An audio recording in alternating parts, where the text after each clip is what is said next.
in the back of this transmitter and you know, run a -20 into it and see if it shows up as -20. That's one way to check it. But if you can lower the input to the port. Hey, 1, 2, 3, 4. Huh. 1, 2, 3, 4, 5. Hey, hey. Seems like it got a little better, but it's still not quite where it needs to be.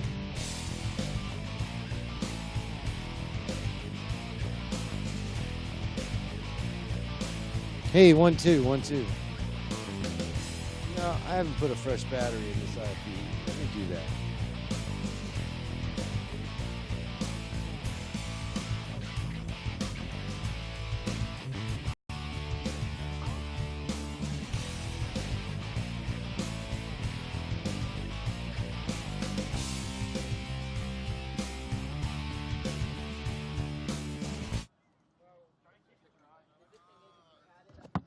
Hey, hey, hey. That's not still the same. Hey, 1, 2, 1, 2. Yeah.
Hey, hey, hey, 1, 2. It's a little better.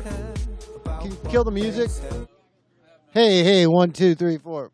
1, 2, 1, 2, 3, 4, 5, 6, 7, 8, 9, 10. Yeah, I'll buy that. Like I said, I'm surprised it's hitting it so hard. There's got to be a setting in here that's not set properly on this transmitter. I'll just go through it, but I mean, this is good enough for now. I'll give her my squiggly because I don't know, these other ones just sound like crap. The truck ones. I don't understand that. Hey, hey, hey. All right, I'll buy this if you're good with it. Okay. It could sound better, but it doesn't sound bad. I mean, it's just all we need to do is somehow. I mean, I'm hitting this transmitter right now. I am rock solid 0. I mean, it's not pumping, you know. When you were playing music. Oh, yeah, I brought the sensitivity down, yeah. I'm at like a -24 on this mic. Even when I hit it hard, right? Yeah, I'm hearing myself distort. But I mean, right now, just talking to you in this lower voice, it's pegging the transmitter. It's the ambient, you know, which is where you kind of want to ride at. Hey, hey, hey, 1, 2, 1, 2, no. Hey, hey, 1, 2. It's a little smoother. Hey, 1, 2. But if the level hasn't changed, so I'm just surprised that we have to bring the level down so much. Right.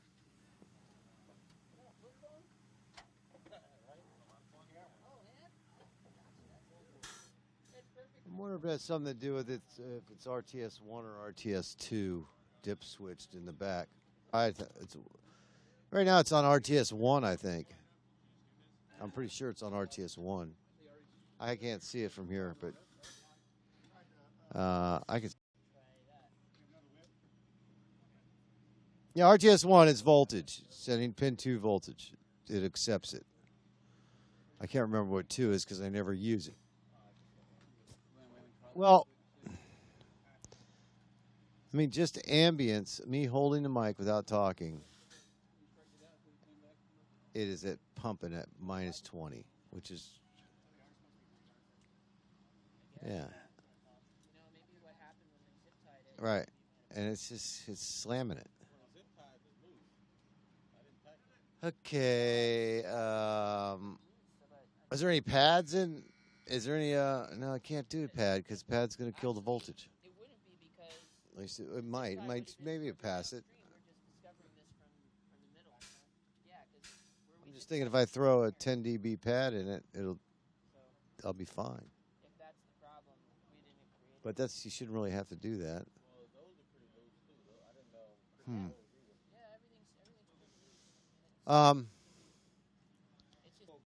It's definitely not what it should be.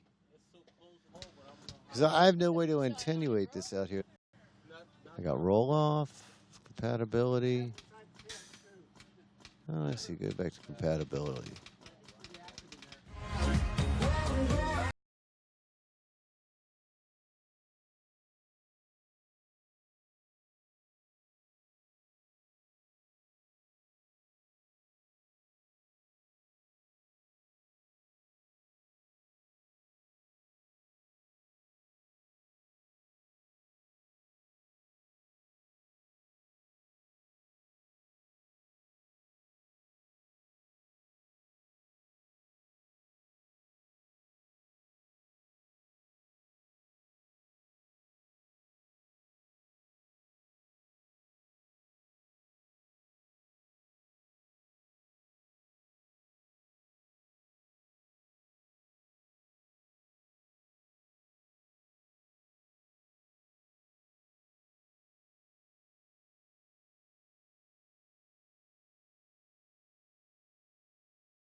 And you're not even up halfway. Check, check, check.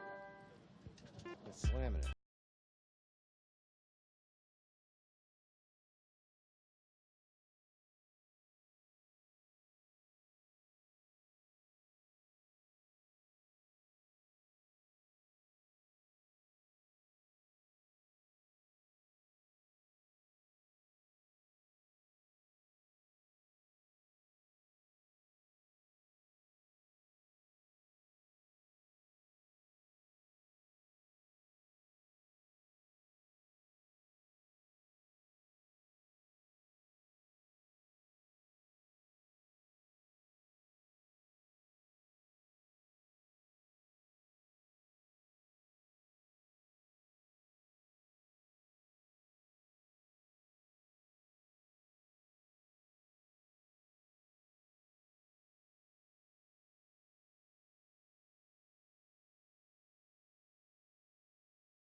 Hey, 1, 2, 3. So that's output. So I'm gonna put it at minus.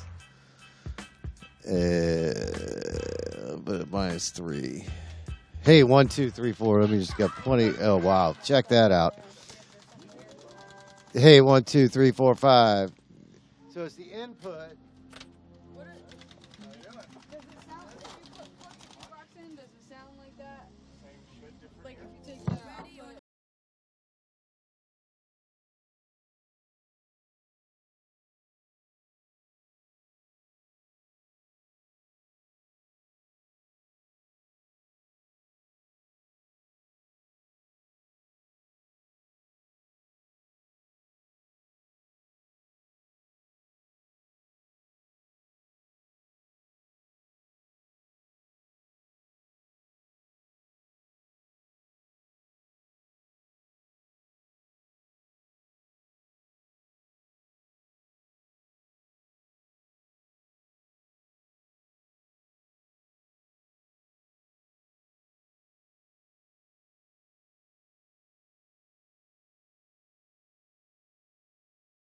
What if you just try change?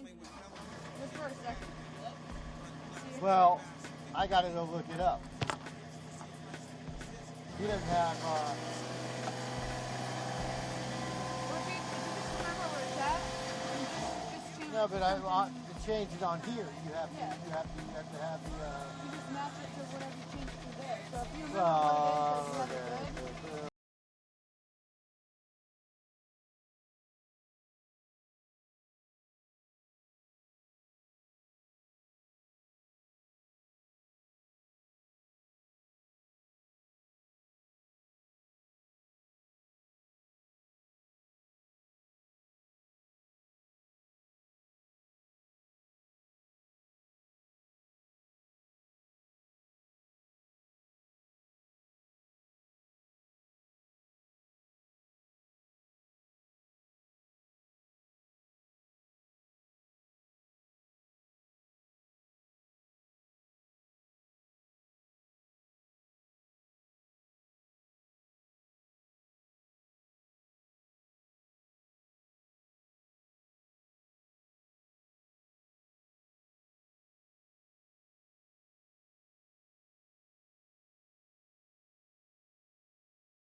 The water.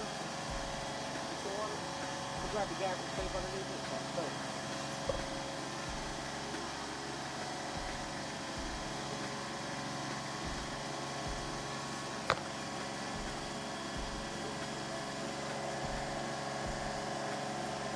6, 4, 6, 9.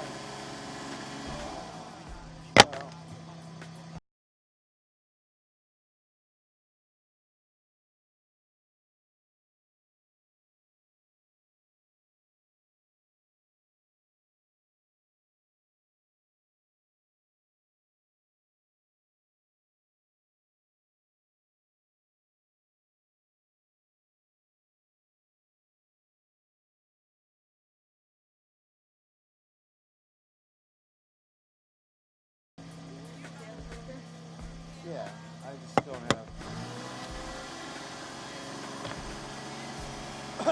6, 4, 6, 9. 6, 4, 5. No, Corner one? that's channel 45. It should be a. TV is the channel, isn't it? It should be a letter and a number. Not always. There's numbers on it too. It just depends on where you're at. I've never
28.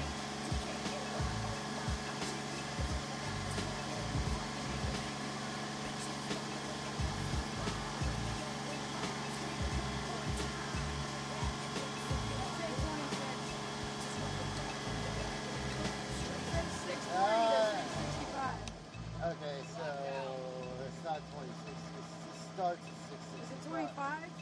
Is it 25? That's not the usual. Well, clock, though. 26 starts at 665. So it's 25 then. Because it could be. Yeah, it's 25. So what do we got? 6. Get the fuck out of here. I don't know, it's the washer. Washers are coming out of it. Coming out of what?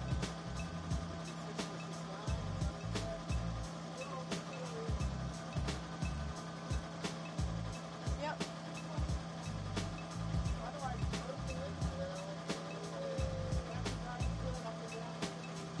So it's just the, yeah, it's just a backwards adjustment.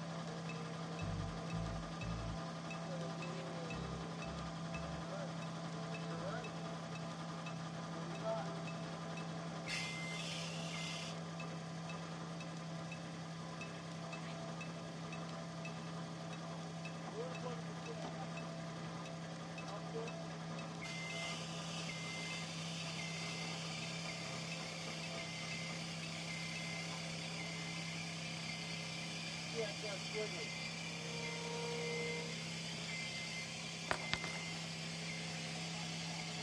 Fiber box?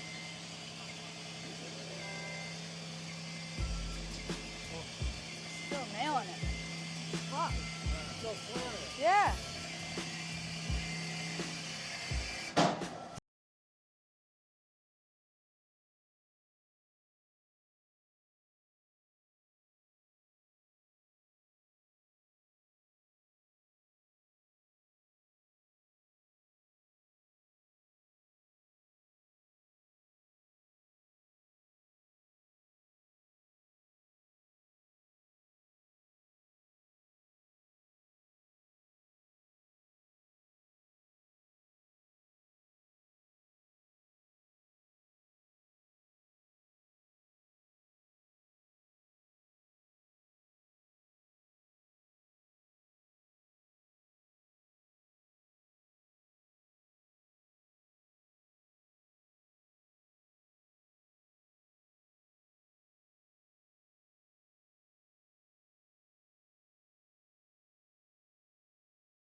Oh, let me see something here. 1, 2, 2, 2, 2, 2, 2, 2, 2. 1, 2, 1, 1. 1, 1, 1, 2, 1, 2, 1, 2. I don't know what RTS2 is. I never use it. Oh, it's in 2? Hey, 1, 2, 3, 4. Hey, 1, 2, 3. I mean, it's lower. It's better. But it's not. That's like, it's almost too much. Well, stand by. 1, 2. Well, my levels in there are really, really Hey, hey, 1, 2, 1, 2, 1, 2, 1, 2. 1, 2, 1, 2. It sounds like shit.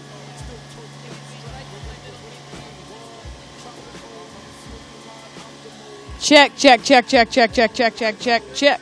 1, 2, 3, 4, 5, 6, 7, 8, 9. 1, 2, 3, 4, 5. So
louder than you. With this on behind me, I can barely hear you.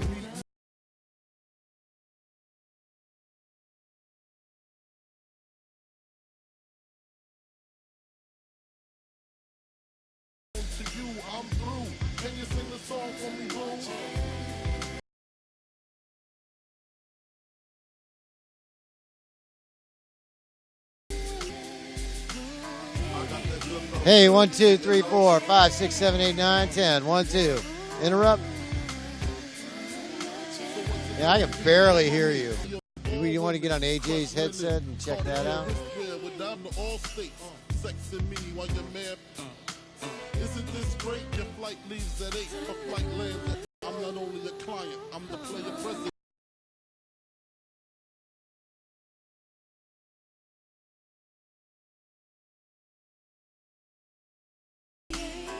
Sounds. They don't sound good though. It sounded better before. I don't.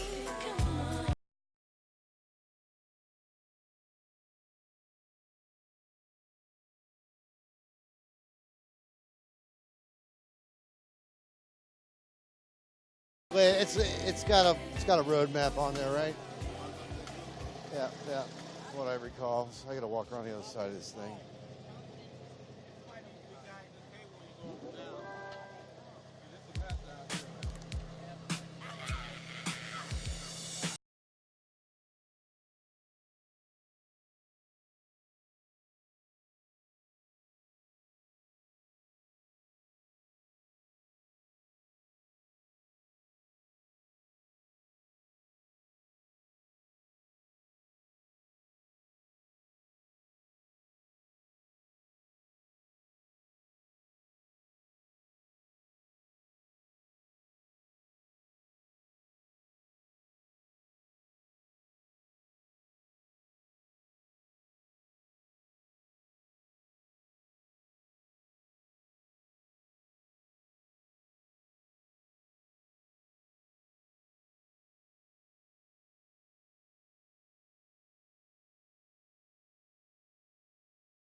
It's a little better, yeah. It's not. It doesn't suck.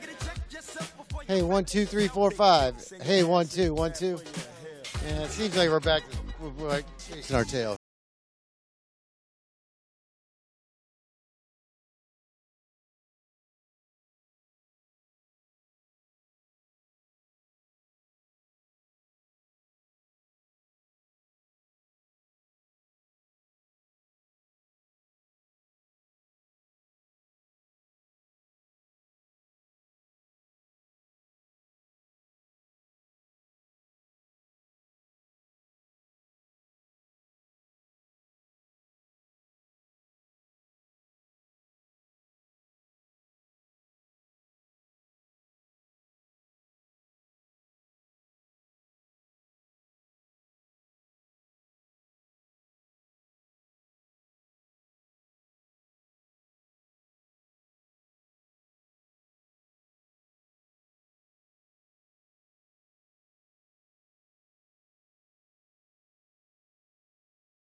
got to send it to me. In other words, well, I guess you could take a dry before you take the output before it hits the I don't know what kind of. No, but you need your interrupt. So the interrupt port is, what port is that? I mean, is it feed the? I guess I have to come in there and look.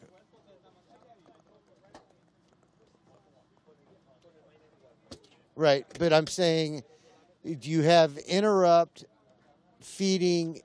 You got interrupt and non-interrupt. Are they feeding the power supply to wet the IFB up?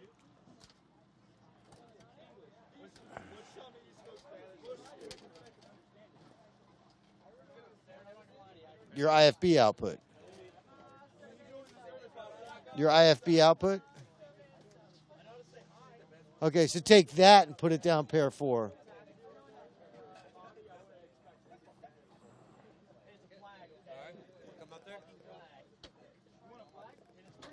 Right. I mean, I'm just going to come over there real quick. I'm having a hard time explaining it to you.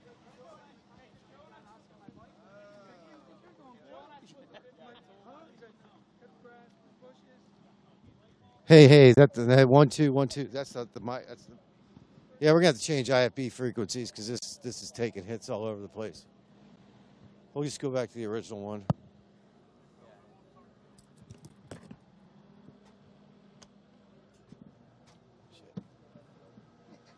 So, where are your IFBs?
I just don't understand why it has to hit that user station thing first.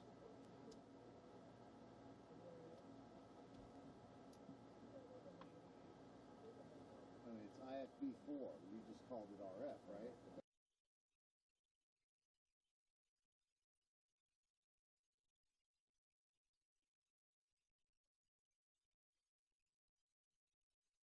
No.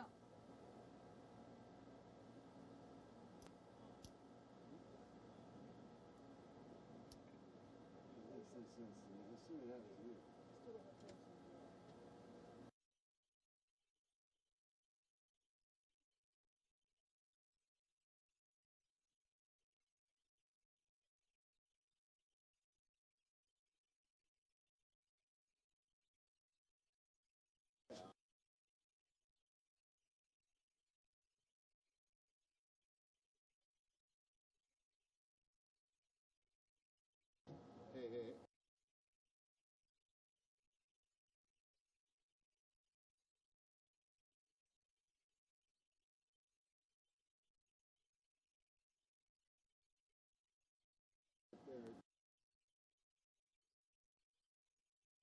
I don't know, I'm just asking. You got any trouble? I haven't seen our town. Let's just go fax the booth so that can be over with, and then we can mess with this one. Well, Because they're gonna probably enough want. to start. Yeah. You might try. That's the same one for there, but this is a. I'll do something up there. Does he pro rough in Ireland, do you know?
Play. 1, 2, 3, 4. I hear myself in music. Got you there. So, hey. Music should be, well, it's a little bit, it's not too bad. 1, 2, 3, 4. You want some talk back? Talk back. All right. You want to move on? Okay, 1, 2.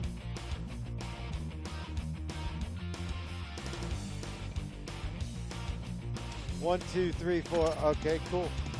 Moving on to color.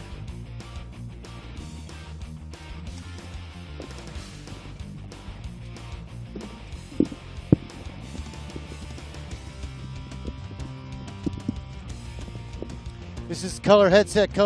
1, 2, 3, 4, 5, 6, 7, 8, 9, 10. 1, 2, 3, 4, 5, 6, 7, 8, 9, 10. Got you there, left ear. Got you there in the left ear. Talk back, 3, 2, 1. Hey, 1, 2, 3, prefix.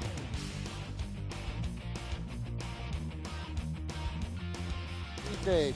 I'm back on air. Going to spare. This is spare. Hey, nothing happening then. Okay, stand. If you can hear me, just stand by. I got it. You off one of the other mics. Copy that. I know why you don't hear spare. Hey, there I am. Hey, yeah, you set my level there. 1, 2, 3, 4, 5, 6, 7, 8, 9, 10. 1, 2, 3, 4, 5, 6, 7, 8, 9, 10. Now I guess the only thing this sounds IFB does not sound good at all. All right, it's maybe turned around or hey. 1, 2, 3, 4, 5, 6, 7, 8, 9, 10. 1, 2, 3, 4, 5, 6, 7, 8, 9, 10. Yeah, this is not. Is it breaking up to you? It's breaking up back to me. Nah, my mic.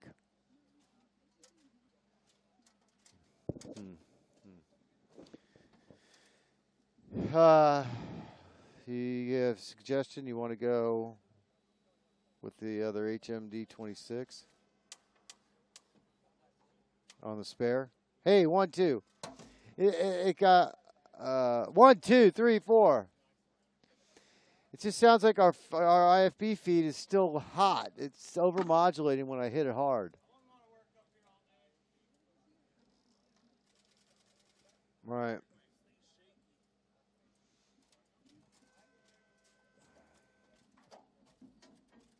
Going to the left.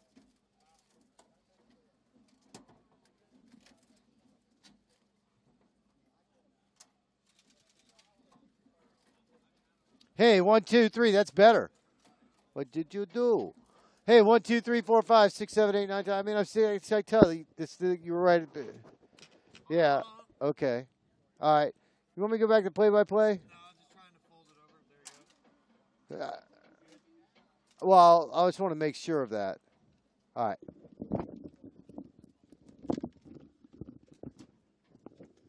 Play-by-play. Yeah, see? Hey. It's like I'm not. Interrupt. 1, 2, 3, 4, 5, 6, 7, 8, 9, 10. Yeah, this is. Yeah, so you turned me down, right? Wow. Because this doesn't. I can tell you turned it down. Now you're a lot louder than program. In this one, too. I mean, you were louder than the other one, but it wasn't, that noticeable. But now when you interrupt, I mean, if I turn this up to where I want to be loud to myself. Hey, 1, 2, 3, 4, 5. And interrupt me? Yeah, you're killing it. And not in a good way. I'm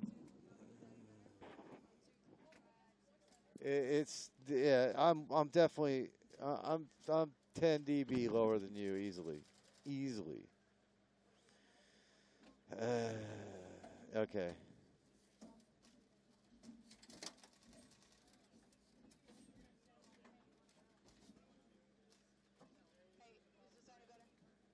It's louder.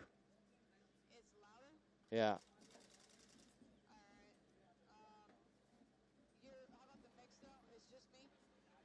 Yeah, just the interrupt is 10, 12 dB hotter than program. I mean, uncomfortably so. No, you got to turn your mics. Okay, or you bring program up. Well, it wasn't too loud. It was overmodulating. It was distorting. No, it's not distorting, but it's just like it needs to come up. The program. So you're at 0 on the console, Busta. Let's see. We'll put it back to 0. See what it does. It should. Something going on. There's just a balancing issue in the atom. I don't know, because everything is different. Hey. It's like the atom's got some kind of limiting port.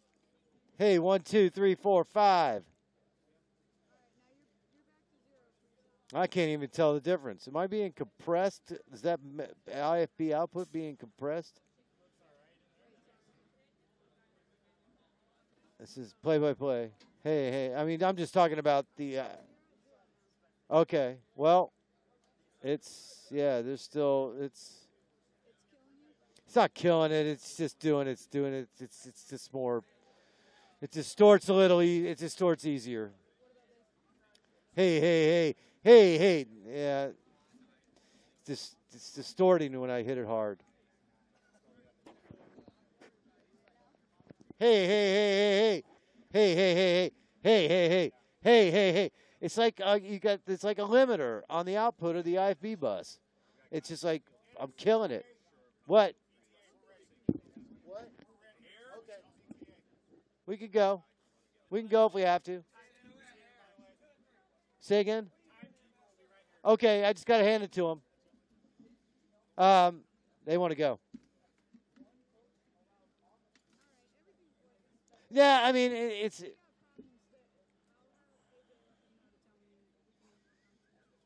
Yeah, it's just a balance thing. That's all. I mean, it's not... Something's going on. It's just, it doesn't feel right, what I'm used to. So, I mean, it's got to be something fairly simple. Okay. You can get them up. All right, I'm bringing them up.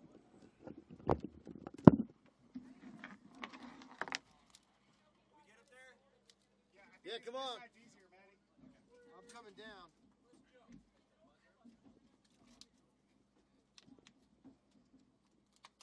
Let me get down first.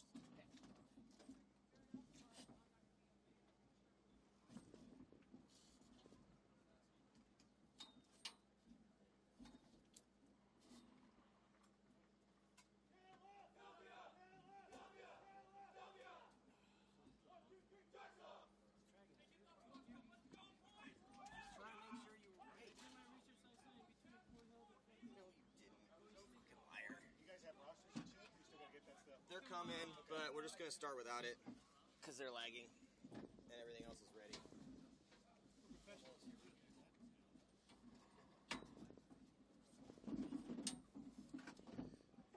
Correction. Oh, lukewarm coffee. All right, fellas, get comfortable. Let me know so I can set this shot. So you guys are University of Wisconsin Whitewater?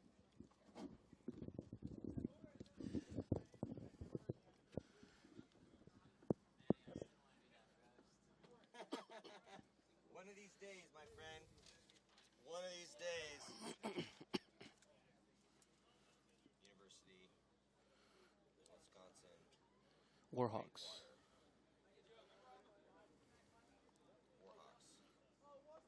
The Drexel Dragons. Drexel? Yeah, Dragons. The University of Wisconsin Whitewater Warhawks. All right.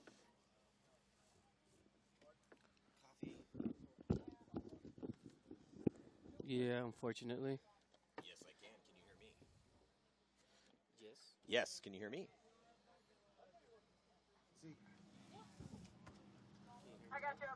Hey, I don't hear myself. Hey. Christ. Whoa, what was that? Oh, whoa, my bad. Coming in hot. Hey. 1, 2, 3, 4, 5.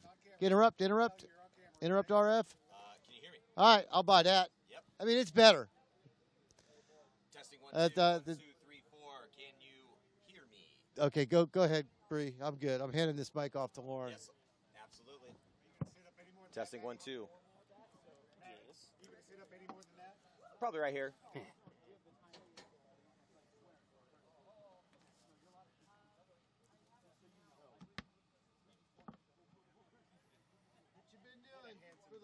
Oh, thank you so much. You know, work. It's nice to hear that Tell me sometimes. in the morning. Yeah. Yeah. We just rolled out of bed like this. Didn't even try Yeah, you try. to take a shower. That was glorious. Is that Lauren talking to a dog? Right here?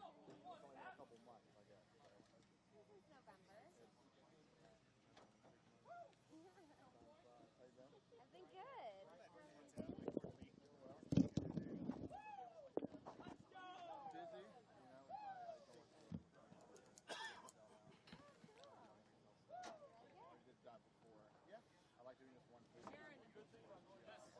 I just don't have connected software. Joe uninstalled the other version of the scoreboard. And he I was guess, able to AJ. update the version that God. actually made the such a, just making me uncomfortable. I need connections to the cameras and the software. Can we, is this? So I just might go. He's gonna come back anyway, so. Sorry. The delay might be on my end.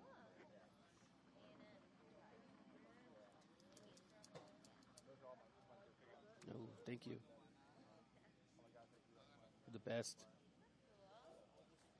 So no Michael? I got to hang out with him 2 weeks ago. Yeah, that's kind of cool. We were talking about the guys of the top 2 teams. Yeah, see how they do. And they play each other today.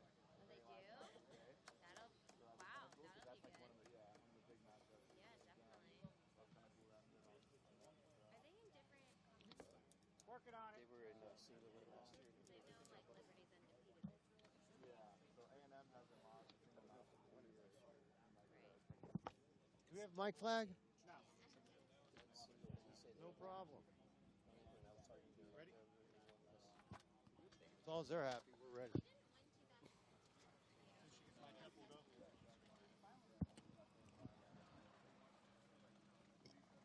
got a quick change. Crazy.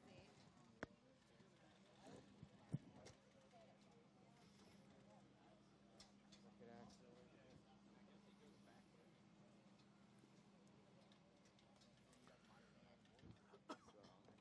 Thank you. Show 'em microphone. see you later. Where do you wanna- Okay. Where do you want to put this? I'll put it on my pants.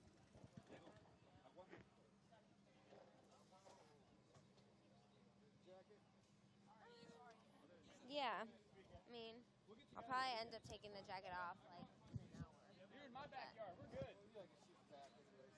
Yeah. Oh, blend in.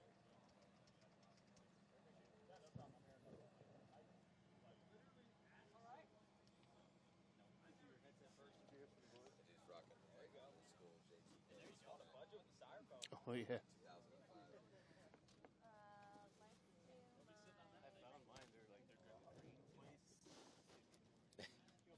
Yeah, having a hard time fitting it in my pants from that era as well.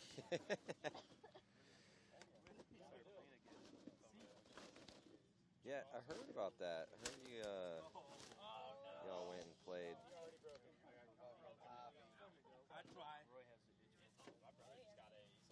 It's still fun, man. It's still real fun. No, it is. Yeah, it was super fun. I went back and played that big game down in Mexico, and that was really fun.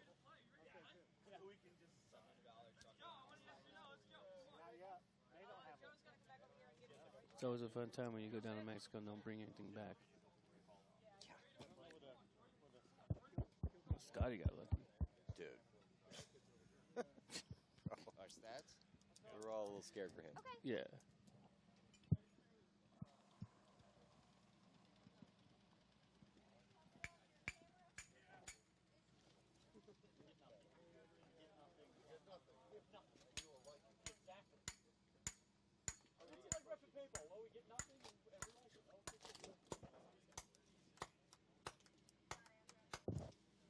What? Score sheets! Lauren, I think you're going to have to interview the dog. It's not that. I will interview the dog. Pretty sure she's interviewed Wood. Hi, puppy. What? Yeah, right? This is clean. I don't know. Hey guys, I need you We got a few. Why you need? date of birth and signs. I don't Yeah. know if we have. Do we have 3? I have 2 right here of Drexel. We're just same That might page. be one for me. Oh wait, no. Drexel and then University of Wisconsin. One for each. Yeah, let me get you. Let me get Wisconsin. The numbers. Tell them the numbers. Hey, the numbers are wrong. No, nothing. Yeah, well, Well, we don't know exactly how accurate they are. But yeah, they're we don't know not. how accurate they are. That's what we were told. I don't hear anyone talking. Yeah, right. Let's see if you have one for each team. Oh, for each team? Hold up. So the numbers are not accurate for the players. There's 2 University. Do you have one for Wisconsin? That's good. Do you have an extra one or no? I think so, dude. I guess Well, I would have to probably take your pack. Oh, here it is. Okay. Is it here? University of Wisconsin. There's 2. I'm going to go write them on the There's sheet. University of Wisconsin, Platteville. Oh, okay. The Warhawks is probably. I need a wire too. You there? Well, there are 3 guys with the number 0. That's these guys. So you only have the starting Well, the lineups rest for these guys, Do you have the rest of the games as well? I just got handed the stack. I don't know. Give me a pin. You have time, right? I think so. Brandon, what number are you? Yeah. Brandon Joseph. 0. Nolan. Kevin. Rod. Huh? 7. Brandon. 19. Noah. Lawrence. Ryan. We'll write the Michael. All right. And then Anthony. Okay, so Grace, these guys are staffing the other guys. Okay. These guys are right. You gotta check Drexel out. Thank you, guys. You said pen? No, we were just numbers. We want to make sure we get the numbers right with the names. Give credit to the right guys, right? Give credit to the right guys, right? Check your numbers real quick. Gustavo Martinez. Huh? Gustavo. What's your number? 9. Jordan Pound. Jason Stales. Is that right? Stales? Stales, yeah. Okay. Matt Bennett? Vinay? Yeah. 5? Okay, you're right. Clement? 10. Andreas Bazarkis? He's not here. Not here. Bothwell, 21? Yeah. Josh Gable, 22? Yep. Kevin Leong? Is that it? 32? All right, good luck, boys. Thank you. I can't work on these conditions right now. Let me copy you.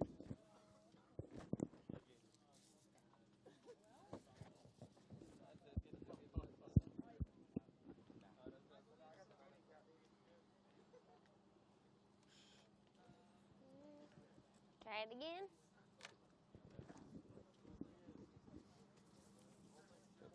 What about these guys? They're on point. All of them. That's a 0? Yeah. Okay. But there's 2 Brandons, so 0 and a 19.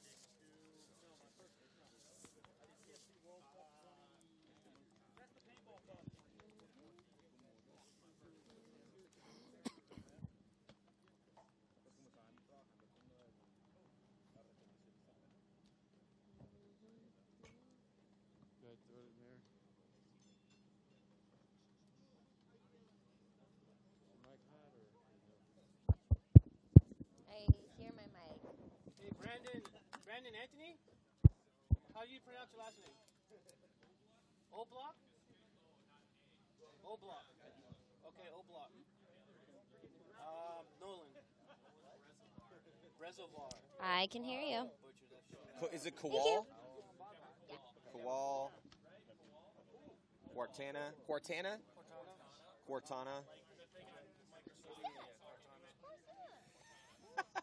Gawelski? Galuski. God, I'm going to put... Nolan, I'm sorry. Is it?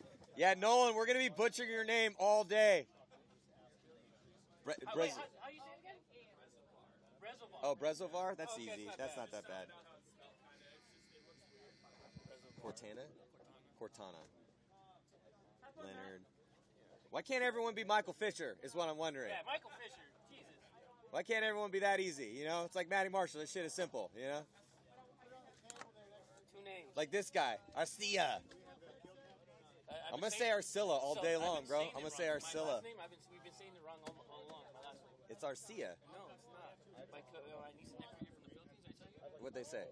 It's Arcilia. Yo, you gotta. Bro, I've been saying your name the same way for 20 years, dude. So what? How am I supposed to say it? Arcilia. Arcilia? I am not saying it that way. You haven't even been saying it that way. I changed it. Those two bags I was right like, there. well, in America. I have a red Cilia? carabiner. Loop it through your hook and hang it up. Okay. 'Cause it's gonna I get mean, I wet. thought I was getting it right because it's Arcia with the, with the I in there and shit. You know, still gonna say Arcia. Cilia, dude, that just doesn't roll off the tongue the same way. It doesn't. Thanks. No problem. You have to dive. You're working way too hard. Okay. I already forgot how to say his last name. Reservoir? Reservoir. Better that way. Galuski. Right, Joe? Galuski, Wall. Oblak, Lawrence, I'm not doing that. Oblak, Kuzmin, You're gonna get us confused. Cortana. Cortana, with the exist. Cortana, It's Dylan on your drill. Leonard, Ryan Leonard, and the really hardest one is Michael Fisher. Fisher, yeah. Super basic. These aren't that bad. No. They have nicknames. Too many Germans and Yeah. Scandinavians over here. Awesome. I work for Bunker Kings. What's the hold up, dude? With Max and Alex.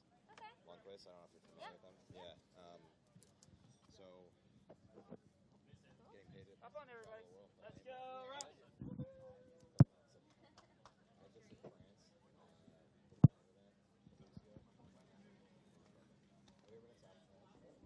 Is there a 50 Dorito? Can you see the 50 Dorito? Just this one. No, but on the D side? No, I don't. Yeah, there is a 50 Dorito. Is there? Well, I just saw it on the counter for a second.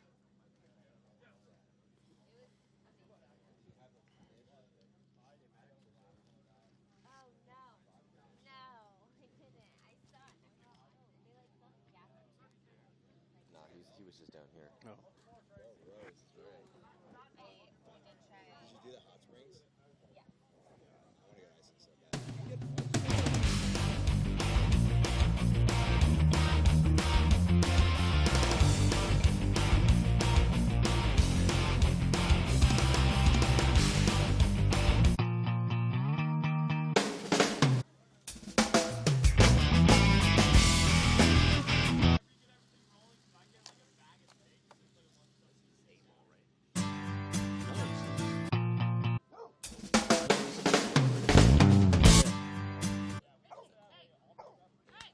I think. It's not I inside can't. for it. He's in the W. Yeah, he is.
You'll see if they'll throw you up some waters from their cooler.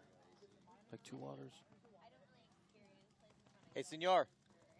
Could you toss up a couple waters? What's his name? Senor?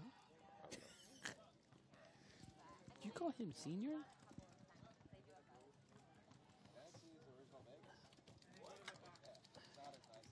Thank you. Thanks, bro.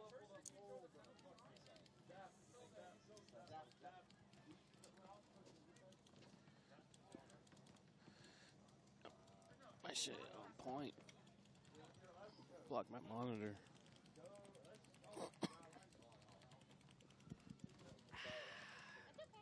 Let's go.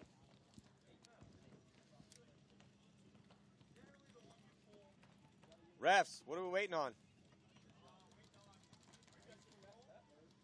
I think so. Hey, we're good to go, right? I'm asking the refs what the hold up is. Okay. Yeah, I mean, we don't want to have too much lead-in time because it's always new dudes, so we don't have a ton of info on these guys, but I'm just seeing what the hold up in general is from the refs. Yeah, we're good. Hey, we're good for 2 minutes, right?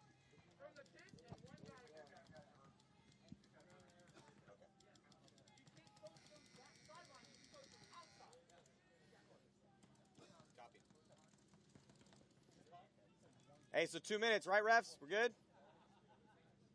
Yeah? All right. Cool. Maybe come in with a minute.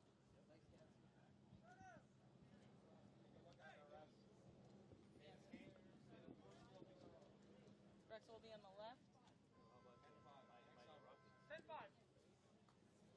Oh my God. I had to run the dog back.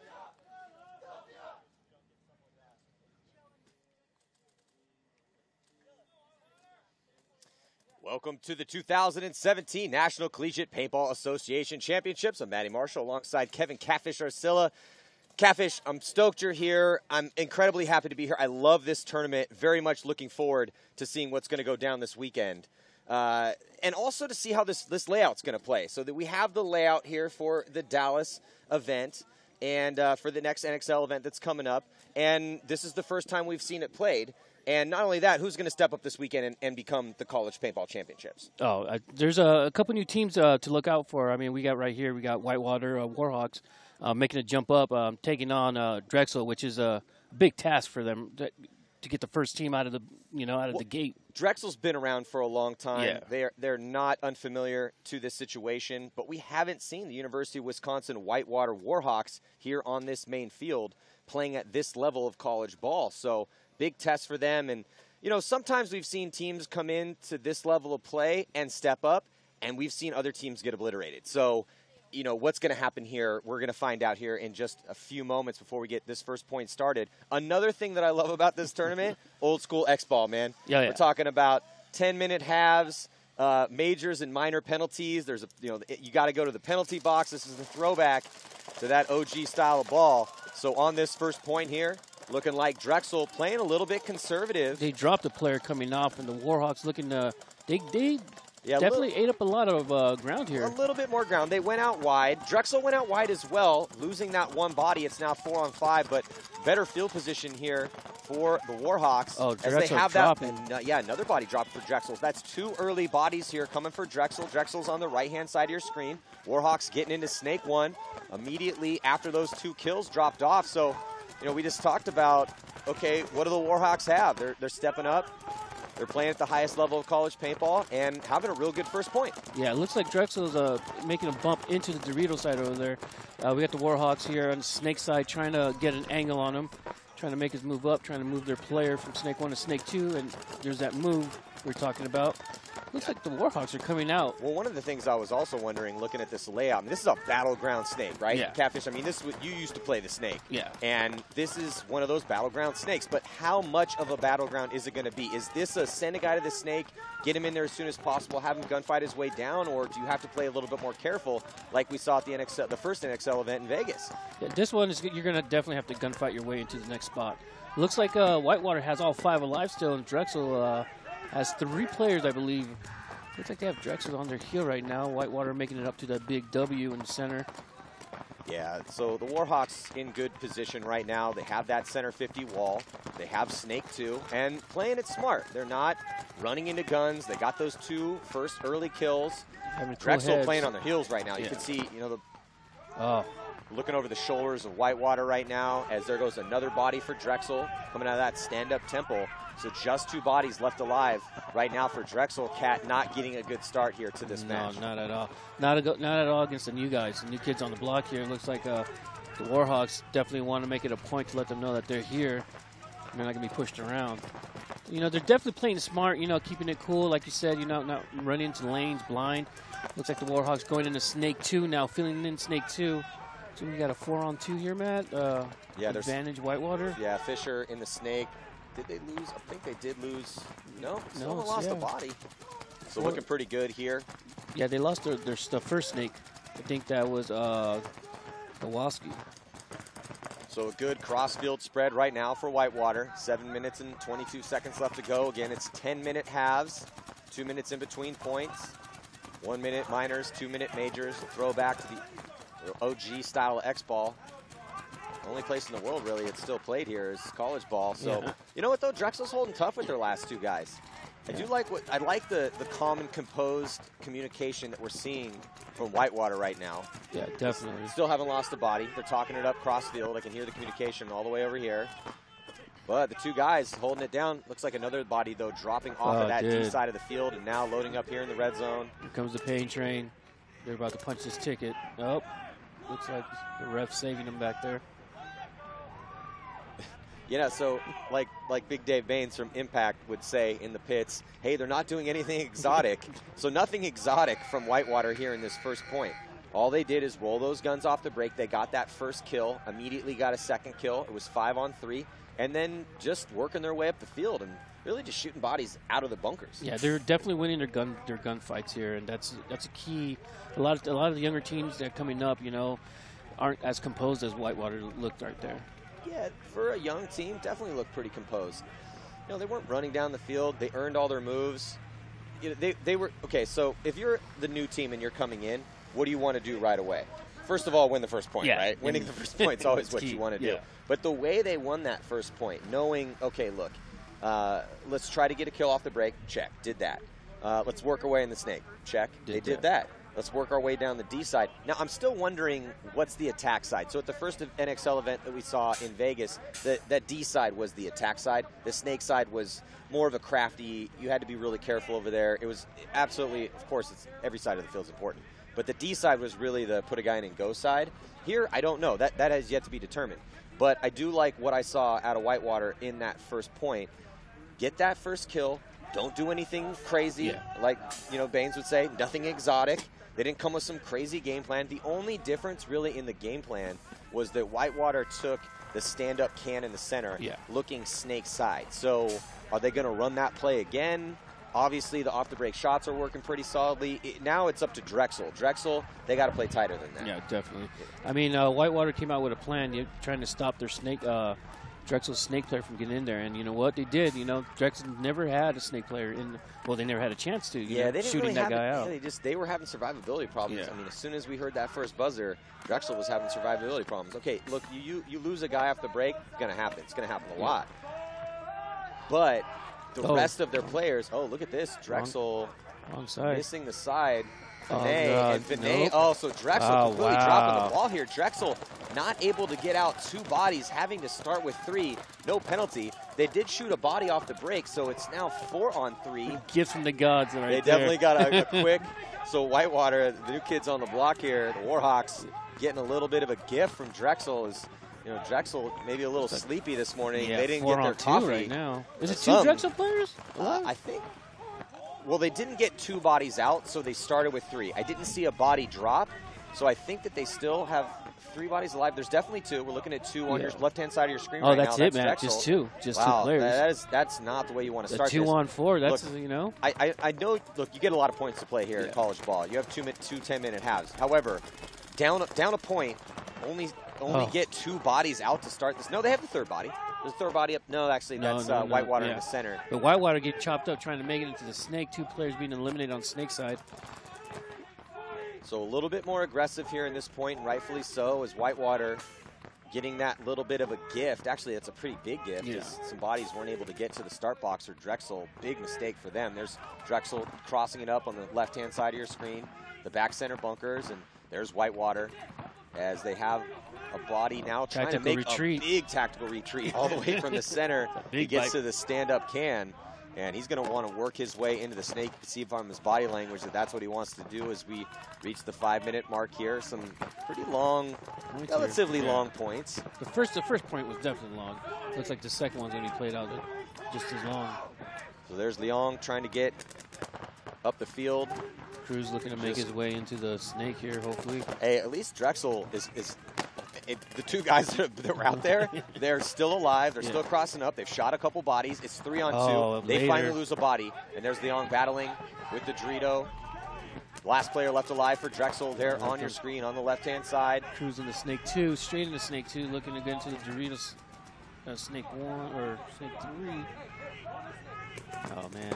This is not looking good. They should just concede the point at this point. Yeah, to preserve that time, it would probably be a good idea. Yeah, it'd definitely be a good idea. We got Cruz trying to find an angle here on the snake side. Wow, Whitewater dropping another player on the Dorito side. Looks like Cruz trying to get that finesse shot on the last player back here. No, Leon's still alive. Oh, and Leon's bunker just seeming to get smaller and smaller with every move that these Whitewater players make up the field. Yeah, so Kuzmin trying to finish this point out right now. Yeah, Leon's bunker just getting smaller and smaller. Cruzman needs to make a move here soon. Oh, and Cruzman getting tagged. Oh, that's a bad death for Kuzmin. Yeah, only looking at one body. Leong right here is battling. I mean, they started this point with 2 bodies. Leong now, if he can get this kill, I think that might make it a 1-on-1. I don't see any other bodies left. Leong did get that kill. He wins it. Look at this low body situation right now, and I think Leong ended up pulling it out. Yeah. How? Wow. From the depths. Unbelievable. From the depths. Right away, talking about, all right, who's going to step up this weekend? This is one of, I love coming, like I love paintball tournaments in general, but every year that we come to the college championships, somebody steps up. We always learn somebody's name for the first time here at this event and remember them as a good paintball player in the sense that, hey, they came to this tournament, and Drexel, just unbelievable, man. I can't believe that Kevin Leong pulled that out. They started with 2 bodies. It was 2-on-5. He just won he just won a 3-on-1. He won a 3-on-1 and the second point of the tournament to tie this up. Yeah. So let's check in with the third member of our broadcast team. Love that Lauren Kelly is back with us. Lauren, what do you got for us? Hey guys, so that was a hard point for Drexel, but it wasn't entirely their fault starting with bodies down. The rules were misunderstood and confused. Moving forward, teams will stay on the same side of the field for the first half, and they won't switch sides until the second half. So you won't see them going back and forth until after the first half. Back to you. Hey, blame it on the refs, right? Blame it on the refs. Blame it on the refs. Might as well start the morning out by blaming it on the refs. Refs, you suck. So, wow, though, Kevin Leong, Catfish, I mean, what? 3-on-1. Okay, look, That's how impressive. we don't really see. We don't. I'm trying to remember the last time I saw a team blow it, start with 2 bodies, and win a 2-on-5. I'm trying to remember the last time I saw that. I can't remember the last time. A minute ago, man. It was a we while. Just saw it. But still, impressive performance by Kevin Leong. We'll see if he can continue to do that here for the Drexel Dragons. It's now tied up at 1. Not a lot of time left. That was an incredibly long point. Yeah. And that's another question that we always ask out of these layouts. Okay, is this field going to play slow? Is it going to play fast? Which is the push side? Is the D side going to be stronger than the snake side? Can you shoot a lot of bodies off the break? All these questions we're going to find out here because this is the layout for the next NXL event in Dallas in just a few weeks. Yeah, there's a big open, the field looks a lot open in the middle here, and we got the breakouts. Man, I'll tell you what, talk about a momentum killer. We see our first penalty, and it's going to be Kevin Leong. From here to 0, real quick. Jeez. Oh, buddy, Leong, you had such a good point, and you're going to come out and immediately get a penalty. So Kevin Leong, and then another major penalty. Drexel just... The penalty flags are flying here early in the morning in Orlando, Florida. 2 penalties for Drexel. A red and a yellow. Major and a minor, but they're going to potentially get those bodies back. We got just one. No, we got two Drexel Hey, players left. starting with 2 was their move at the last one. Like, this so could be maybe, their move. Maybe this is their thing. Yeah. Been running a lot of 2-on-5 drills at home. 2 minutes and 21 seconds to go here. You see the penalties. It looks like. So right now, yeah, Whitewater. Does Whitewater have a penalty? Here comes a move up on the D side. Wow, see, this is what I'm talking about. Another move. Leong did it out of his bunker in the last one, but now a big move on that D side for Drexel to try to save this point. You can see there, in position, trying to stave off the attack here. As Whitewater playing on their heels. Drexel making a move out to the snake side, trying to open up the field for themselves here. Trying to see if he can. Is that Brothwell? Brothwell trying to get that angle shot in the back. Dorito. So Drexel now with 1 minute and 30 seconds left, as we've had a couple long points. So we could see some low-scoring affairs here this weekend. The referee is going to get in there and check out Whitewater. Looks like he is clean, but Whitewater looked really good in that first point. But they're kind of playing on their heels, playing a little bit conservative. There's Bothwell. Now we're looking at the snake side right now for Whitewater. And you see in that red zone on the right-hand side, Cat, on your screen, that was the big move. Not sure who that was for Drexel, but you know, the fact that he was able to get up there, slowed this point down, allowed them to get their bodies out of the penalty box, and now they have the field position. They just got another kill. Oh, man, and they're about to get another player here in 13. Man, these past 2 points, these are the ones when you go back and you watch the tape, you want to get these points back. Brothwell making it into snake 1 here, or snake 2. Yeah, Bothwell into snake 2. Running out of time, though. Like Kevin Leone. He coming out of the penalty here, making his way down the snake.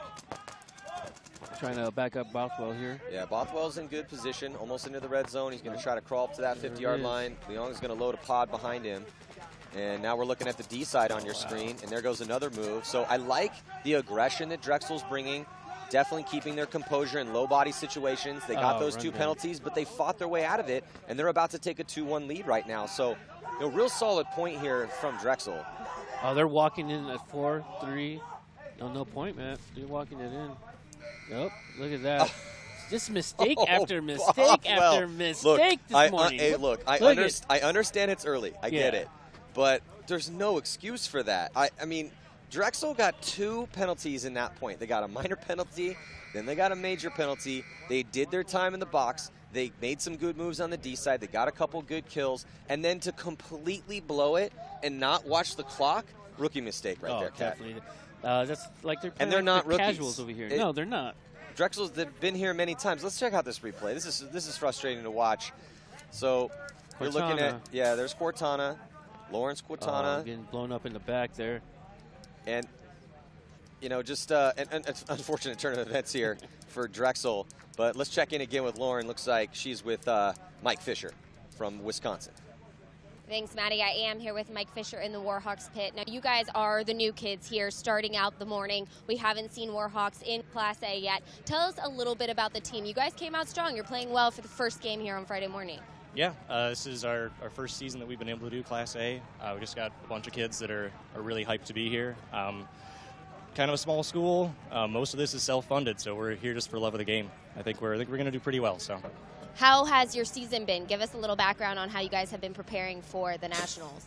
Season itself has been a little rocky. So we've been doing all AA. So we've had everybody here split up between 2 teams. Now that everyone's together, I think we have a pretty consistent level of quality between all of us. So even when we're switching in and out, we should be able to make all these points. What are some of the things you guys have talked about focusing on to make sure you can have a good showing here? Absolutely, communication and trusting your teammates is a key for all of us. Since we're going from 2 teams down to 1, it's been a little rough, but we've been doing as much practice as we can just to make sure that everybody is on track. You said it's been a little rough. What would you say has been your biggest struggle coming into Nationals? I think the biggest struggle that we've had is not being able to play as much as we would like. Right now, our home field is not large during winter. Wisconsin, snow all the time. So we've actually been playing indoors at one of the gyms on campus, and we're using reballs there. So as much as we can practice, we practice, but fields here are a lot bigger than they are back home. All right, well, good luck. You guys are tied going into the second half. Back to you, Maddie. Thanks, Lauren. So we are in halftime right now here, 2017 NCPA Championships, and we'll be right back after a word from our sponsors.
Welcome back. 2017 National Collegiate Paintball Association Championships. I'm Matty Marshall with Kevin Catfish Garcia. And right now we're watching the Drexel Dragons take on the University of Wisconsin Whitewater Warhawks. And a very interesting first half, Kat. Yeah. We saw a 2-on-5 victory, and great job by Kevin Leong for Drexel to hang in there. But it's tied at 1 because Drexel dropped the ball in that last point, not able to. They let the time expire. They had the point won. This should be a 2-1 game. Hyper-aggressive breakout right now for Drexel as they are up to that center 50 wall. They get a kill. At a body trying to fill into the snake. That guy got stitched up. There goes another. Actually, count that. 3 bodies coming off right now for the Warhawks. And Drexel trying to win this one quick here, Catfish. I think they're upset that they didn't get that last point here, peacocking down the field. I'd be a little upset, too. I mean, you do all that work and come back. They had 2 penalties in that last point to close out the half. They should have won it, but they just dropped the ball, didn't look at the clock. 1-on-5, man, doesn't look good. This is going to be the quickest point of the day so far, so now count it 2-1. This should be a 3-1 game in favor of Drexel. Unfortunately for them, it is now just 2-1, so still close here if the Warhawks can get things going. But, you know, the Warhawks had that first really solid point. They shot bodies off the break. They made conservative moves up the field once they had the high body situation, but Drexel just really stole that momentum, doubling up that center 50 wall, hyper aggressive breakout in that last point. Yeah, look, I think Drexel might have got their coffee order at the finally, half there. Was that it? Yeah, they finally got that caffeine because they came out a little bit. Yeah, they came out a little slow. Yeah, they definitely. But they the second half looked like they came out like the old Drexel, getting in their faces, taking up that real estate up the middle. Let's check out this replay here.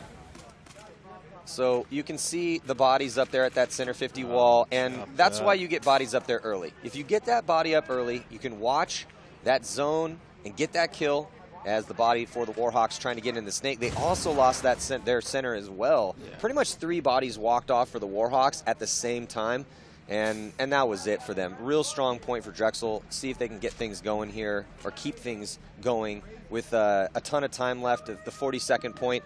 And what a different point we saw. When we saw 2 points total scored in that first half. Some penalties, but again, it's the first. This is first couple points of the tournament. It does sometimes take a little while to get things rolling, but it looks like Drexel has woken up. But Whitewater right now, they don't seem, I'm not seeing what I saw in that first point. They're not killing anybody off the break. They need to adjust, particularly if Drexel is going to come with hyper-aggressive game plans. But what I'm wondering is Drexel going to pump the brakes a little bit and see if Whitewater pushes aggressively and shoot them off the break. Now, again, we don't know exactly how this layout's going to play. This is the first weekend that this layout has been out. No one's been able to play on this week. No one's had time to practice on this layout. So now here on the break, as Drexel does have an aggressive move again, with Whitewater sending a body to that center can, looking snake side, and it looks like 5-on-5. 5-on-5. It looks like Whitewater took more real estate up the middle. Yeah, Whitewater with a little more like real estate, like you're saying, Kat, up the middle, but a better breakout on that D side here for Drexel, as they're able to make it into D2. Well, they're trying to keep Kevin at bay there in the snake. Oh, look at this. Drexel making a smooth move up the middle there. Yeah, Drexel coasting up to that center 50 wall, looking snake side again, and he's going to get on his horse. Nice move there for Drexel, and he is still alive. That's not good. On to Whitewater's side of the field. Whitewater needs to pick that body up. I mean, he is still alive there and doing exactly what you're supposed to do in this situation. Thorn on the side right here. Hey, if you hear that gun and it's shooting the opposite side and you know you can run him down and stay alive, that is best case scenario. So he is in there. He's starting to draw the guns. Body on the back bunker on the D side, wraps around and tries to clip him out, but he's still alive in there. Yeah, Kevin making moves up to Snake 1, now letting him know where his players is. Oh, he's making great moves, blocking one player out and then just getting torched as he tries to make. He did his work. He definitely did his work. He's limping off a little bit though. He tripped up coming up the middle, Matt, when he made that move up to the W. Looks like it's Clement. Yeah, so Clement emerging here in this game. I mean, that's the best move we've seen so far, other than Kevin Leong's, what was that, a 1-on-3 pulled off? 1-on-3 pulled off. So, like, I like what I'm seeing out of Clement. I like what I'm seeing out of Leong. Leong now on the 50-yard line. Yeah.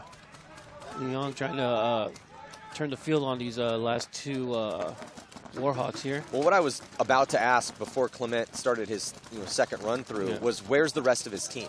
Yeah, exactly. When you have a guy make that big move in the center, you have to be wary of that if you're a teammate, and you have to make those moves on the periphery, move up the sides of the field. So Drexel finally making those moves up and getting a couple kills, so this should be a pretty easy point here for Drexel. They're going to go up 3-1 with about 7 minutes left to go here in the second half of this match. Hide behind the bunker trick. Trying to burn the clock off. But looks like the point was conceded by Whitewater. So 3-1 will be our score. But back's against the wall right now for the Warhawks, Catfish. Yeah. With the way that Drexel's been playing, I mean, we're talking about 3 unanswered points. It should be 4 unanswered, honestly, with the way that the first half ended. And here's that move from Clement. Look at this beautiful move. As his opponent was looking cross field and talking, and he comes and puts about 3 or 4 on him, and then immediately gets in that bunker and looks snake side, tucks in there, stays tight, and then finished that run through and got another kill. So he got himself 2 confirmed on that move, but Clement was limping off. Yeah, this is a long tournament here. This is the first game of the weekend. Yeah, and you play a lot of points out here. It's definitely a grind. Yeah, definitely. This isn't a race to. You're not playing. This is 2 full halves of X ball, and they're going to need Clement, especially if he's playing like that. So hopefully he's okay. And I really like what we're seeing out of Kevin Leong as well. I mean, Kevin Leong is playing smart paintball. That first point that he pulled off that 1-on-3, that's impressive. Yeah, again, talking about early, but he clocked in early here, and he was able to pull that 1-on-3 off. It was 2-on-5 to start out the point, and because they couldn't get the bodies out. But he stayed composed, he stayed calm, he was able to get those kills, and now following Clement off, I kind of wanted him to go a little bit earlier, though. Yeah, definitely. I mean, Clement when he went, he should have had guys behind him going with him. They would have been a lot shorter. Well, they did go. Yeah, they just went afterwards. They didn't go when they needed to go. Yeah, when you make that big move in the center and those guns turn and it took a little bit for those guns to turn on him. So I understand a little bit of the slow play from Drexel, and hey, they stayed alive and they won the point, so I don't want to take anything away from them. But they could have been a beat or 2 faster on those secondary moves to back Clement up. Yeah. Kevin Leong getting all these reps this match. He should. He's playing great. Out to the corner. Oh, I think he might have got clipped on this one. Warhawk coming off the field here, the middle. No, Kevin Leong's still alive. So it looks like we have a 4-on-5. Yeah, 4-on-5. One of the Warhawks. Oh, there's 2 Warhawks coming down. 3-on-5 now. This is not going to help them come back. No, it's not. It looks like, you know, they're just dying out of their bunkers, losing those gunfights. Hey, if I'm Drexel and we're up by 2 with 6 minutes and 35 left and we have a 5-on-3 situation, I'm not going to be in a hurry to go anywhere. No. I'm going to shoot my gun. And they're not. And they're really not. They're all staying back in that gray area. All 5 of their players are in the gray area, I believe it.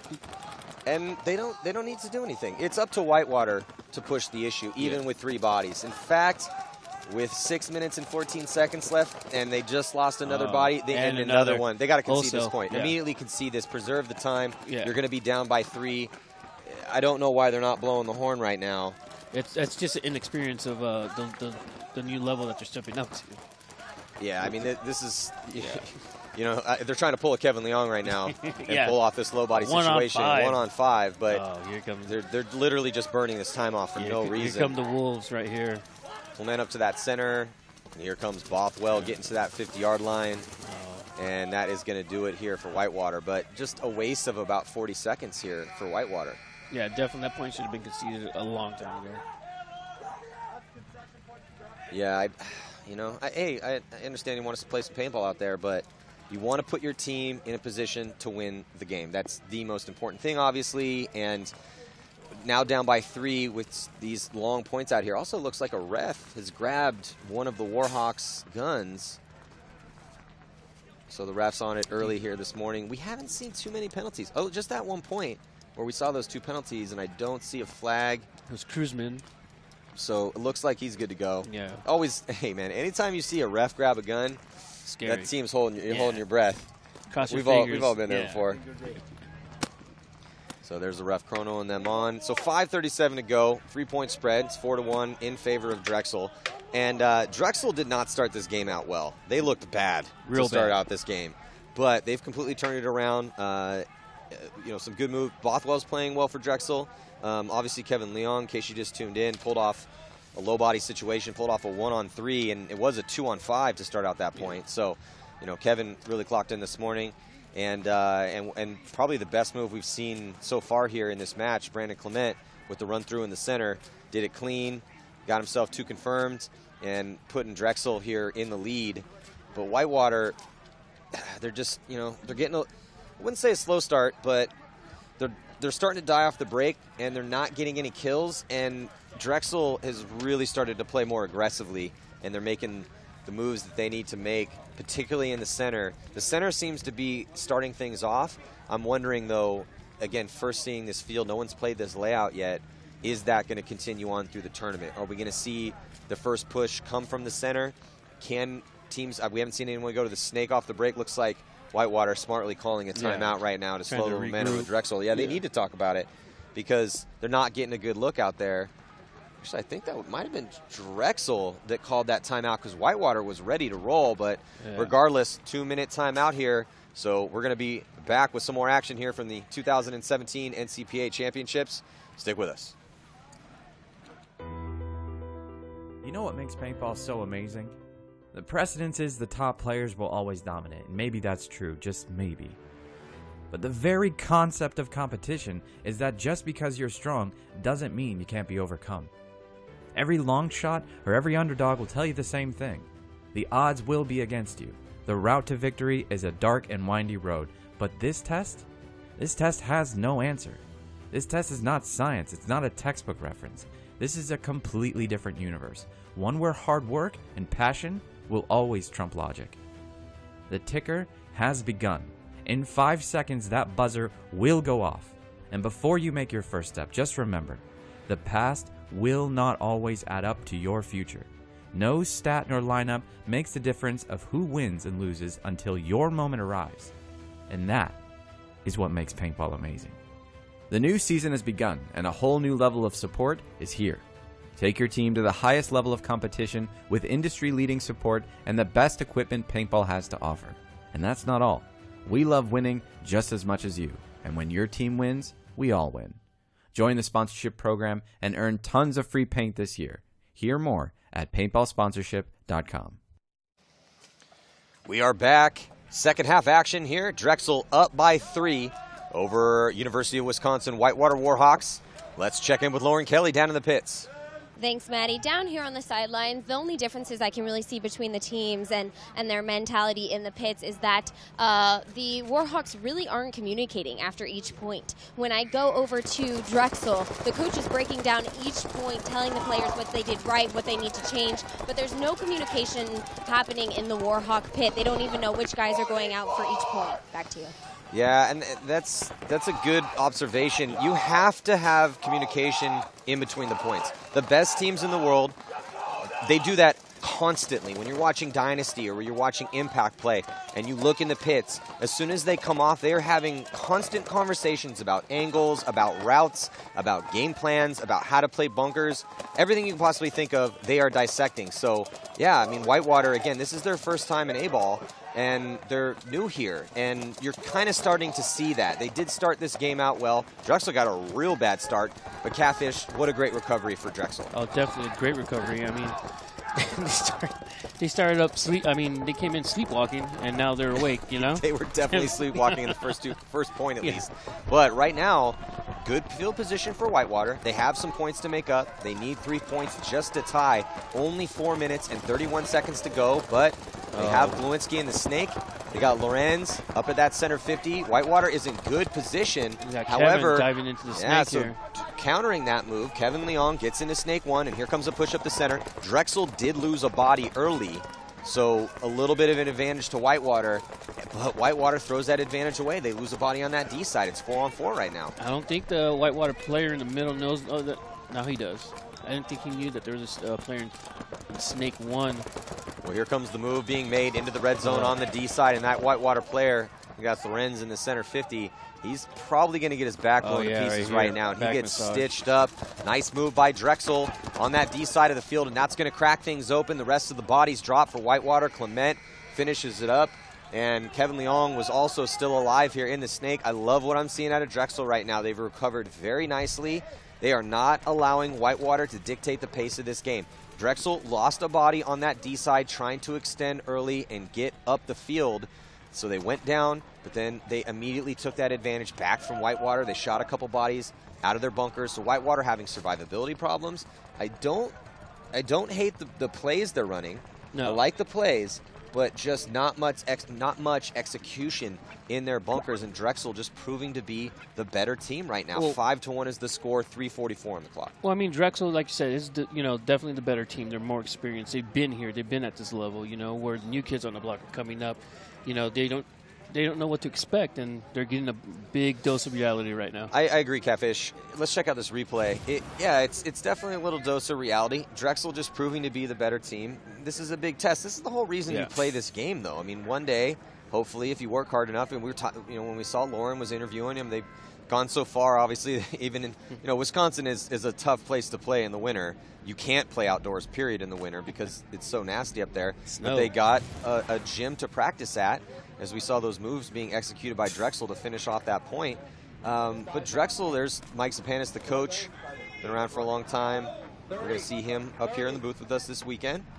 And he's doing a good job, just really keeping Drexel focused after that abysmal start that they got to this game. Yeah, definitely. But they've looked very, very composed since then.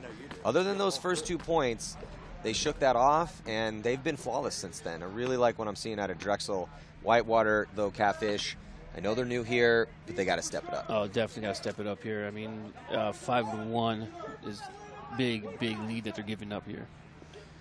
Yeah, and we'll see. We're starting things off here in this next point on the breakout. 2 guns up in that back center for the Warhawks. They're on the right-hand side of your screen. Everyone alive. Everybody alive, both sides. Nope. Now we're looking over the shoulder of Drexel. There's the Warhawks. 2 Warhawk players coming off. Coming off from that center. Yeah, center and the D-side, Cat. And Drexel just walking into the center. Yeah, so Clement making that move here in the center for Drexel. Oh, catches the stand-up Dorito on the Snake side on his back. Yeah, Clement's playing really well. This is Drexel's. They're starting to put a beating right now on Whitewater. It's a 1-on-5 right now, looks like. And they smartly concede that point as that one ran away quickly from them. So, a rather conservative breakout for Drexel. They didn't risk anybody. Whitewater had heavy guns in that center, 2 guns up, doubling up the center stand-up temple. That didn't work out for them. They lost one of those bodies. They lost the body on the D side. Did you see if the body on the D, did he get shot running out? I don't think so. No, think he didn't. got shot out Everyone originally made their spots, and they're just losing gun battles right now. It looks like they're just not being too confident in their gun battles, maybe. And it's just poking down to a stream. Well, I don't really feel it's... And you tell me what you think. I understand. Look, everyone has their own mentality that they bring to a gunfight. But confidence to me is crucial, but confidence is also going to get you killed. If you're overconfident in a gunfight, I mean, you want to be in a position where you're confident, of course, heading into the gunfight. But you don't want to be overconfident in the sense that, and we always say, look, it's not your opponent that shoots you out, it's his paintballs. So you have to be sensitive enough to be playing those streams, but at the same time, yes, you want to have that confidence, but if you go in cocky and overconfident, you're going to get destroyed out there. I don't think that's what Whitewater's doing, but they're not exerting their will in their gunfights. They're just getting shot out. Yeah. They're not really getting shot on their initial moves a little bit, but that's not the thorn that's killing them right now. The survivability is the big issue, I think, for the Warhawks. Yeah, they need to start staying alive. I mean, you got to get your bunkers and kind of just take a breath, Looks like we got the Warhawks here getting ready at their station, ready to roll out another point here, hopefully. Got Drexel coming in late again. I do like what I'm seeing out of Drexel here. They really did pick it up. I like Clement up that center. It looks really smooth and polished out there. Yeah, bringing a little bit of style to his game. And now Warhawks coming up the middle. Hey, they need 5 points, and they need 5 points in 3 minutes. Quick. They have no choice but to attack. Yeah. Looks like they're trying to let the center guy here for Whitewater know where everyone's at, but Drexel's just not giving anything. I mean, all players still in the gray area in the back. No reason to go anywhere for Drexel. You know that Whitewater has to push. You have a lot of big bunkers in the back. When I first saw this layout, I was a little worried that it could play really slow on Sunday because there are so many big back bunkers. I mean, the stand-up temple by the snake is definitely probably going to get pinched out if moves are made on that D side. We haven't really got a true look at hyper-aggressive game plans, and we're about to get that right now with Whitewater. They have to make up points. They don't have a lot of time to do it, so they're going to have to push into guns. Yeah, They've doubled up the center wall right now. Looking to break wide, though, haven't really got any bodies up the field on the D side or on the snake side. Well, the Drexel players in the center back temple, it looks like they're keeping everyone at bay out of the snake and out of the Doritos. Giving the guys in the middle room to play around. So minute 43 to go. Let's check in with Lauren. Thanks, Maddie. Coach Zapp is down here on the sidelines telling his players it is time for story time. They just want to run out the clock, keep this lead, and not play too aggressive of a game. So we're probably going to see a slow point here. Back to you. Yeah, and that's exactly what we're seeing. I mean, they've doubled up the back center. They're just rolling their guns. I think they lost one of those bodies. So that's 2 points in a row now. No, he's clean. So took a bouncer in that back center. I mean, they don't need to do anything right now. They don't need to do anything. They need to do what they're doing right now. So they did lose. Wasn't the guy that got bounced, but it was the other player in the back center. And there goes a body for the Warhawks. They still have another one up in that center 50 with Lewinsky. And then here comes a move into the snake. A little too late. I mean, they have Fisher making a dive. Yeah, they have 5 points to make up. They only have a minute to do it, and this is when you just got to put a guy in and go. But playing sloppy, hanging out is not going to win you those points. Hey, at least Fisher attacked. Yeah, at least he got into the snake. Yeah, he went to sleep on. Is that Clement again? Yep. Clement looks good. I like what I'm seeing out of Clement. He's very calm and composed. He's having a strong game right now. Yeah, you can see he's walked. He's definitely walked this field. He knows all of his angles. A player knows his angles the second that he gets into a bunker, he knows exactly where to shoot. He's not head checking and looking for a lane. He knows where the guy is. He knows which way that guy is shooting. Clement definitely played some great paintball for Drexel here in this game, in their first match of the tournament. And there he is talking to one of the refs as he walks off. He just picked up a 3-piece on that point right there. Yeah, Clement just, having an outstanding match. Drexel pretty much has been flawless. This is 7 unanswered points for them. I was gonna say 8. Flawless. It should be 8. It should be 8, but flawless since those abysmal first 2 points that Drexel has. If you throw those ones out, and I don't even mean, again, I don't want to harp on them too much, but they got a real slow start, but they've looked fabulous since then. So let's check out this replay. So there's Clement getting put in from the 50 wall. But look at how calm and composed he is there. He's just playing that stream. We just talked about this. The stream is what you need to play. And then Fisher here goes the move. in. Yeah, Fisher making his move into Snake 2. He doesn't tuck in. I don't get it. Yeah, he stayed out really wide on that side. And allowed Clement to pick up his pack as he went into the Snake. So just 28 seconds left to go in this first match of the 2017 NCPA championships. And Drexel, we still have yet to see all these other teams, so I don't want to say an early favorite. Yeah.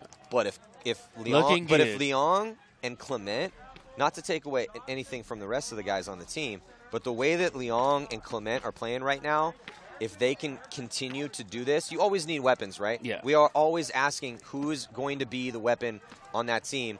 But right now, it's definitely Kevin Leong and Brandon Clement. Let's check in again with Lauren.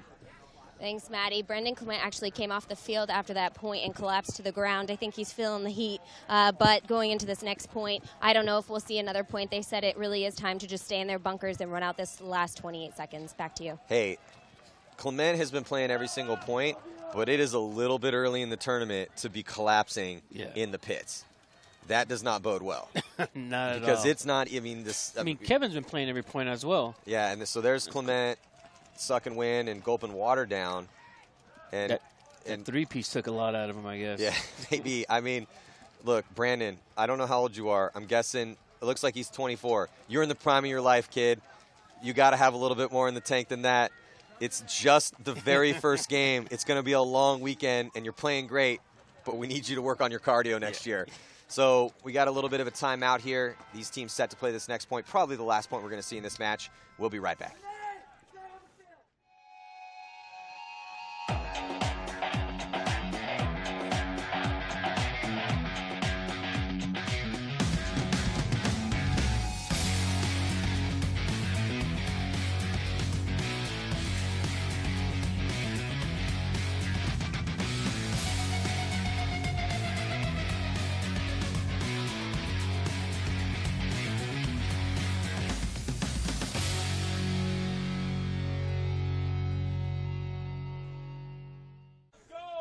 Under 30 seconds to go in the second half of this matchup, and it's been all Drexel since the very beginning of this game. Whitewater did put one on the board. Unfortunately for them, Drexel picked it up and has played a rather flawless game of paintball here. They're going to be taking a pretty big victory. We'll see with Whitewater, what are they going to do with this 28 seconds? I'm guessing probably doubling up the wall, Cat. Yeah, they should probably triple and quadruple up that wall or something. All wall? The all-wall play? All-wall play would be nice. Why not? You're going to lose regardless. Yeah. They could pull something exotic right now, as Mr. Baines would say. Maybe we'll see something exotic. So Whitewater breaking out as the Warhawks, as they lose the body trying to get to this snake. They send Cortana up to that center 50. He's going to be looking D-side, but Drexel dropping a player on the snake side just as the Warhawks did too. Yeah, but Drexel just bringing out their entrenching tools and just going to be rolling those guns. They don't need to do anything to get that kill as Cortana dies from the center 50. So that's 2 bodies that have now dropped, and that is going to do it. The end of regulation time, the final score will be 7-1 here in favor of Drexel. But Catfish, kind of like what I'm seeing out of Drexel. Other than the fact that Clement is passing out in the pits here in game 1. It was a I know he's tough doing match. He's doing a lot of work out of there. 5-1 is a tough match, bro. Come on. 5-1, 7-1. Oh, 7-1. 7-1. They put the points up. I couldn't see. So let's check in with Lauren Kelly, and it looks like she has Brandon Clement. Hey guys, I'm here with Brandon Clement and Coach Zapp. Congratulations on that win. Now, hey, we were talking at the half. You guys had a slower start in the first half. What do you think was going on there? I think we lost a lot of our upperclassmen. So some of these guys, it's their first X-Ball match ever, but it's 8 in the morning. We're from Philly. We didn't get our coffee yet. You know what I'm saying? Well, go get some coffee. That's going to be important, I guess. Now, before that last point, you came off the field and kind of collapsed for a little bit. How are the conditions out there? Is it hot? How's the field for you? A lot of playing around, which then causes a lot of heat exhaustion. But I mean, other than that, the weather's beautiful. I can't ask for a better time here in Florida. And thank you, Kissimmee, and thank you, Drexel. And you guys haven't had any time to play this field layout and practice it at all. So, you practiced it yesterday. So what were some things you found about this field layout that you're going to have to execute, or how do you think it's going to play this weekend? I think the snake side is going to play pretty slow. But once you get up to the 50-yard line, you have the whole Dorito side open to you. But off the get, you can get some good ground on the Dorito side. I think a lot of the games are going to be one from Dorito side and one from the center. If you can capitalize on a G from the center by shooting up through the W, that's going to give you a huge advantage for sure. And then if you can attack up there and lock off the snake side from there, beautiful game. All right, well, congratulations on that win. Despite a slow start, you guys won the first match of the game, so we will see you again soon. Make sure you go get that coffee. And stay tuned, guys. We have more matches coming up. So we're going to be back here. More action coming at you from the 2017 NCPA Championships of Matty Marshall with Kevin Catfish Arcilla. Miami University Redhawks taking on the Texas A&M University Aggies. We will be right back.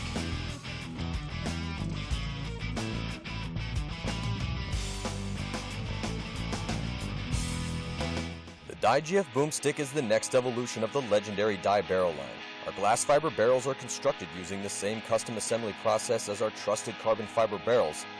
At the heart of the GF Boomstick is a gun-drilled 303 surgical steel insert, which has an extremely low coefficient of friction, provides the ultimate in durability, and gives you the smoothest surface finish. Two-piece alignment is a critical factor in a barrel's true accuracy. The GF's self-centering angled surfaces ensure proper back-to-tip mating, eliminating tolerance variations in thread wear. Dye's trademark muzzle port design gives the GF unparalleled accuracy and a low sound signature. The GF Boomstick is the most accurate, quiet, and stylish barrel available. With so much performance and versatility engineered into the DyeGF Boomstick, there's no question why it has been the choice of champions around the world for well over a decade.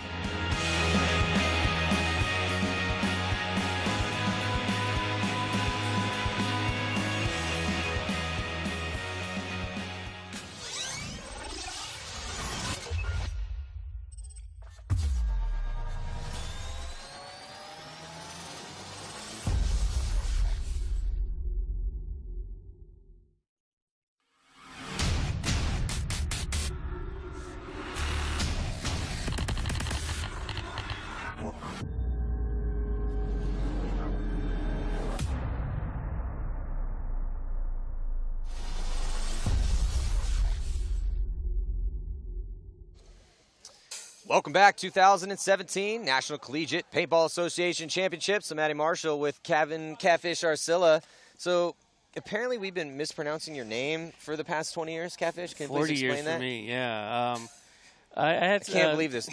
I'm shocked right now. I've known you since we were teenagers, and Yeah. now you're telling me I've been saying your name wrong this entire time? Wrong. I don't know So why is you've it been butchering my name all this time. Catfish, then? It's French. It's a little French, yeah. That's very European of you. Yeah, it is. Apparently, I had my niece and nephew come and visit me this weekend over from the Philippines, and my last name is not Arcia like I've been pronouncing it all this time. So, pie in my face, and it's Arcilia. I'm still going to say Arcia. I like can't. Arcia. I'm sorry, it's been too long. I'm It just just gonna rolls stick off with the tongue. Arcia. It rolls off the tongue a little bit better, I think. Yeah, it does. All right, so right now we have the Texas A&M University Aggies, and they're going to be taking on the Miami University Redhawks. Just about to get things rolling here. Going 10 minutes on that clock. 2 10-minute halves. Here, full X-ball matches. Penalty box and everything. So it looks like Miami in the red on the right-hand side of your screen there. Pretty good break for them as they did take some ground in that center. They kept 5 alive. They just lost that body, though, Catfish. Jinx on them, Matt. Looks like we got Texas making the move on the Dorito side, diving into Snake 2. Looks like he's clean. Going into Snake 1. Looks like we have Miami trying to make a move into the Dorito side. Yeah, so he's going to go right past Snake 2, right to that 50-yard line here. So real good position right now for Texas A&M as Hall, as he gets that kill crossfield. Trying to clock in, Hall. Don't get smoked here by the back Snake. Oh, nice move coming into their side of the Snake. And Miami players just coming out wholesale at this point. Hall doing work on the Snake side here.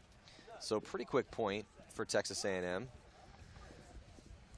Yeah, I mean, what did they do? They shot a body secondarying in over here on the snake side, and then they made it into the snake. So again, that question of which is going to be the push side. Is the snake going to be the dominant side where you're trying to flood bodies through, or is it going to be the D side? That last point was definitely snake side. And when you're looking at this layout here and you look at that snake, and this is a pretty traditional snake. No gaps in it. There are small gaps before you get to the 50-yard line Doritos. You're looking at that on your screen. But you can see it's just a straight shot. So a really uncomplicated snake versus what we saw at the first event of the NXL season in Vegas. This is the layout that's going to be played in Dallas. So if you're out there checking it out, I'm assuming one of the reasons that you're checking this out is to see how this field layout plays. And real traditional snake, the D side there. Now you're looking at the D side on your screen. The center has definitely been hot. There's been a lot of action up that center. Those white cans there in the center have been hot as well too. But lots of teams flooding bodies up in that center and then getting out wide, which is also pretty standard. We haven't really seen anyone make the snake off the break. The D side seems to be where people are initially sending more bodies, but people are secondarying into the snake pretty easily. We've definitely seen a few bodies chewed up trying to get in there. Yeah, definitely. It looks like Miami, the new kids on the block, just like we saw earlier that we had Whitewater. Do you think Texas is going to try to push them around, try to impose their will? I mean, that's the name of the game here. Yeah. You absolutely want to impose your will. That's what you're trying to do on these fields. And Texas A&M did a good job of that in the first point. They took the ground, shot bodies off the break, but making the move. Yeah, so we'll see if the Aggies can keep it rolling. Aggies are in the murdered out all black. There on your screen, and there is the Miami University Redhawks in red. And they don't want to let Texas A&M start running away with this one. We're just getting things rolling here. Second match of the day. Not that hot yet. Heat definitely always playing a factor when we play these tournaments in Florida, and the humidity, but a little breeze kicking up this morning. It's not that hot yet, but it's going to get cooking later. So dropping. Yeah, Redhawks losing another body here off the break. A Texas player making a big bite on the Dorito side, get into that red zone. Looks like we got Hall here looking to make his move into the snake, and it just on cue, sliding right in. So look for him to try to eat some more real estate, head checking to make sure that that guy down the tape isn't on him. Yeah, really good field position right now for Texas A&M. They have Snake 1 is hot. They're also in the red zone on the D side of the field in D3. They also have a player in D2, and then nice coordinated moves from Texas A&M. Yeah. A lot smoother, that's for sure. Hall making his not even being stopped. He's going straight to that 50 Dorito on the snake side. So, yeah, Hall locked in a gunfight. No one pushing him around here on the snake side, and he is just tucked into this spot at the 50-yard line. His buddy's going to take that center 50, and now going to work towards the D side. The back guy for the Redhawks really needs to put the fear of God into Hall. You cannot let a body get into this 50-yard line and start pushing you around. Yeah, he walked in there. He wasn't even... Well, you don't want to let him get in there, number one. But once he gets in there, you have to keep him honest. And Hall is just kind of doing whatever he wants right now. His body's coming off, 2 bodies dropping off on this snake side. And then Hall moves up. And if Texas A&M keeps playing like this, it's going to be a long game for Miami. The Redhawks are going to have a long day, long bus ride. So 2 points scored here in a little under 7 minutes to go. As going to jog the flag in. Oh, he's going to play hide the flag. I like that game. Oh, I'm just standing here, not doing anything. Just hanging out. So there's Hall right here, look at. And I'm in. Pretty much no one stopping him. No one even trying to prevent him from getting in there. Well, Texas A&M, they were the team to beat last year. Yeah. And it looks like they have Ryan Hall playing outstanding for them early on. They also have Devin Stewart here. Devin Stewart can play some paintball, man. Yeah. He was decimating people out here last year. So I'm looking for him to do the same. And, again, it's going to be a really long day. And I don't understand why Miami is just letting this time run off. Well, I guess so. Yeah, I mean, Yeah, you're right. It's definitely an experience. It's, you know, it's a learning curve for these guys coming up from the other divisions. Yeah, so, you know, again, Devin Stewart was just so dominant last year at this event. He was really unstoppable. And Ryan Hall is also looking unstoppable here on the snake side. So we have a little bit of a break here in between these points. 2-0 is your score. And we're going to be right back with more action, so stick with us.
We are back. 6 minutes and 7 seconds to go here. Texas A&M, a dominant first 2 points. Miami let some time burn off that clock. And we're going to get in here to this third point. Let's check in with Lauren. Hey, Maddie, coming into this match, Miami Redhawks knew that A&M was going to be a tough team for them to beat. They know that A&M is really coming out strong and getting down to that 50, so they're just going to try some breakouts to slow down and try to figure out how they can get momentum back from A&M. Back to you. Well, good luck. It's going to be tough. I mean, Texas A&M, you know, the team to beat here with their dominant performance last year. And, you know, again, the way that Ryan Hall is playing on this snake side, the way Devin Stewart was playing up in that center, it's going to be very difficult for every team that plays him. Miami trying to dictate the pace of this particular point right now. They're in good position in the center. They do have a presence on the D side. They're in D1. But they need to start working Texas A&M out of their bunkers. They cannot let Texas A&M dictate these gunfights. Texas A&M Cactus are just kind of running wherever they want to go. Yeah, definitely. It looked like Ryan Hall just, as soon as that player got shot out for the Redhawks, he making his move straight into the snake, stand up behind the snake. Look for him to make this dive into the snake here on cue. Thank you, sir. Looks like that Redhawk player could not keep him out of D1 now, or Snake 1 now.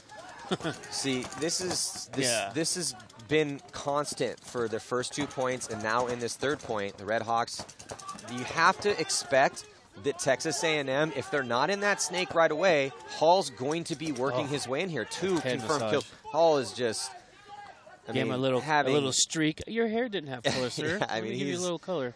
Yeah, just highlighted him up a little bit. Just a little. Yeah, he mohawked him.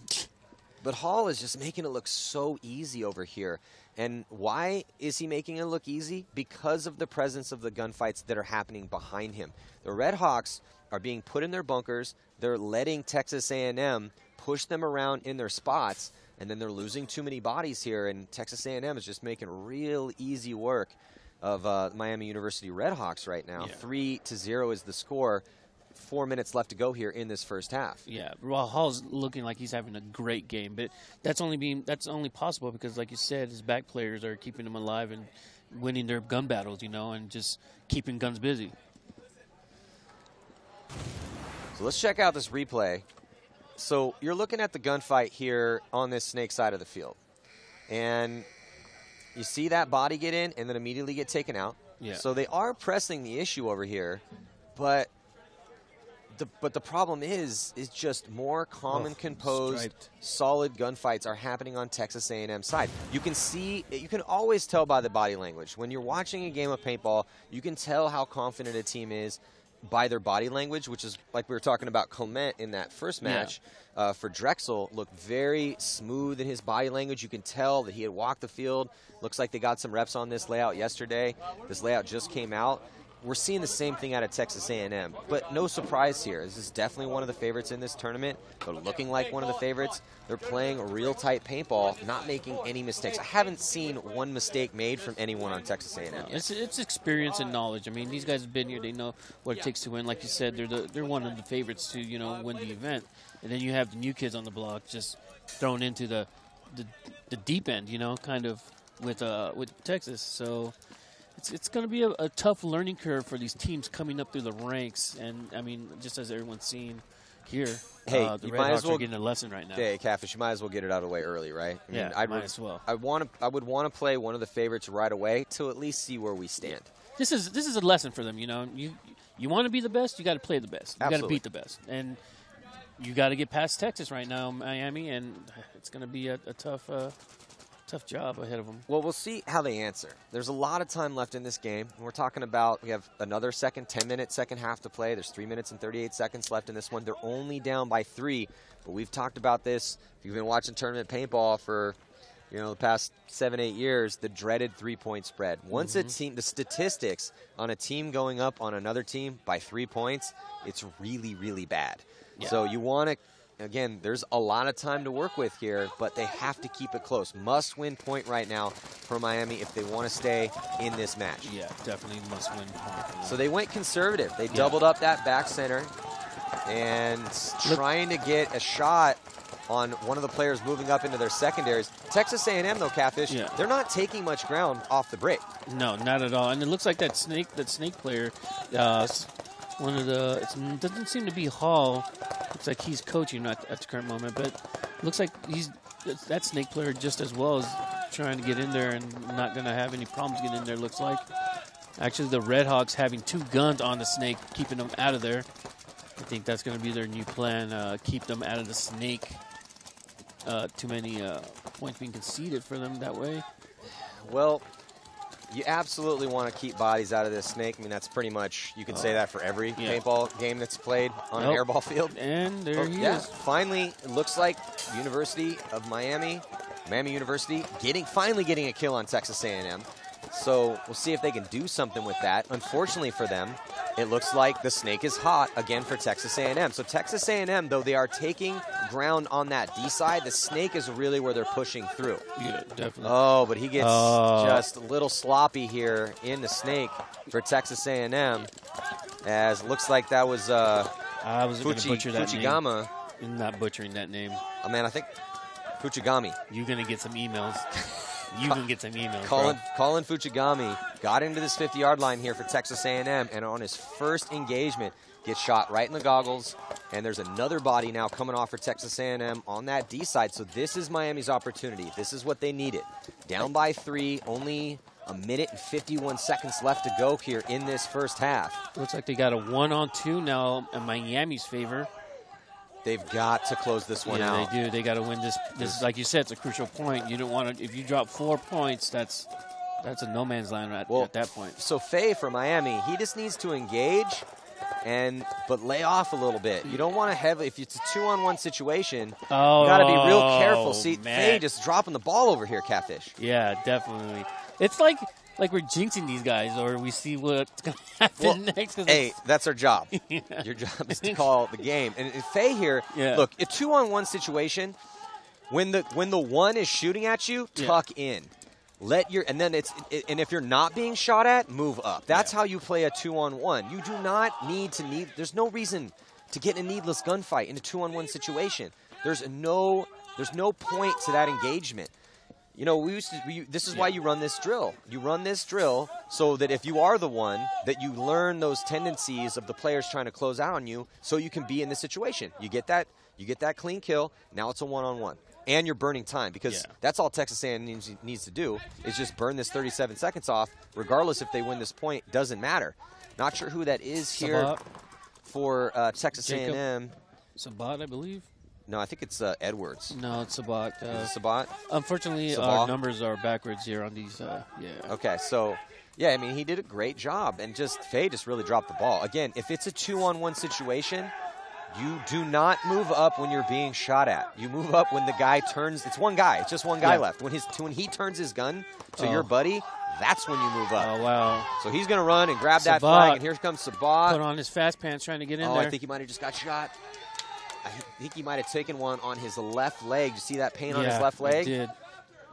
But he's just trying to score that point. There's some on his grill, too. He didn't need to do that. I like the aggression, but he did not need to do that. Oh, yeah, he definitely took a hit. The question is, did he get shot before he hit the flag? And it looks like the hang's good. They're going to give it to him. Meeting of the minds, and it's good. We always say if you're going to err on the side of aggression, right? Yeah. I'd rather have a guy play aggressive and be able to tone him back than not aggressive enough. But what an amazing job. I mean, Sabat goes out there. It's a 2-on-1 situation. Faye really dropped the ball over here for Miami. Again, if it's a 2-on-1 situation and you're out there listening, you do not move up when you're being shot at. There's no reason for you to do that. Wait until your opponent, the only opponent on the field, turns his gun to shoot at your teammate. Then you move up a bunker. No need to take any big bites. You do not move up into a gun when it's a 2-on-1 situation. That's exactly what Faye did. Sabat got the shot on him. And then, amazingly, goes and grabs the flag. Yeah. And somehow, some way, let's check out this replay if we can. Maybe we'll get a chance to get a glance at it. So here's the battle going down. And the move being made into the snake. He's going to get to the 50-yard line and get shot out. So this was early on in the point. Fujigama. Yeah, so Fujigami. So here's Fujigami, Faye. So there's Faye. Comes again, you do not need to move up when you're being shot at. Totally pointless. Death right there for Faye. And then here comes Sabat as he comes in, catches his opponent sleeping, checks the clock, and then just gets on his horse. Stumbles a little bit, but able to get that shot, or able to get that flag hang in to get the point. And they gave it to him. So what an amazing job by Texas A&M. We are at halftime right now. Let's check in with Lauren Kelly. Thanks. I'm here with Jake Sabat. Sabat, right? Yeah. All right. So you guys know up there in the booth. Now, congratulations. You guys have not let Red Hawks get a point on this board in the first half. You had an amazing last point. You had a 2-on-1. You were down. What was running through your mind during that 2-on-1? I'm sure you guys play that often in practice. Well, I knew the Dorito guy. He had to run at me, and this guy on the snake side had to run across. So I had a higher chance of shooting that guy. So once I shot that guy, it was a 1-on-1. I was like, okay, I felt comfortable. But then they were like, hey, win the point. So I was like, all right, got to run it in. So.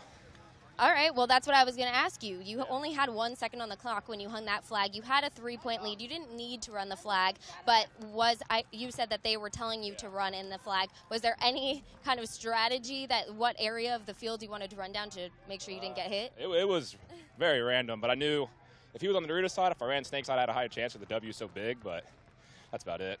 All right, well, congratulations. You guys are up 4-0 going into the second half. Back to you guys. Yeah, so it was a heads-up play. Yeah.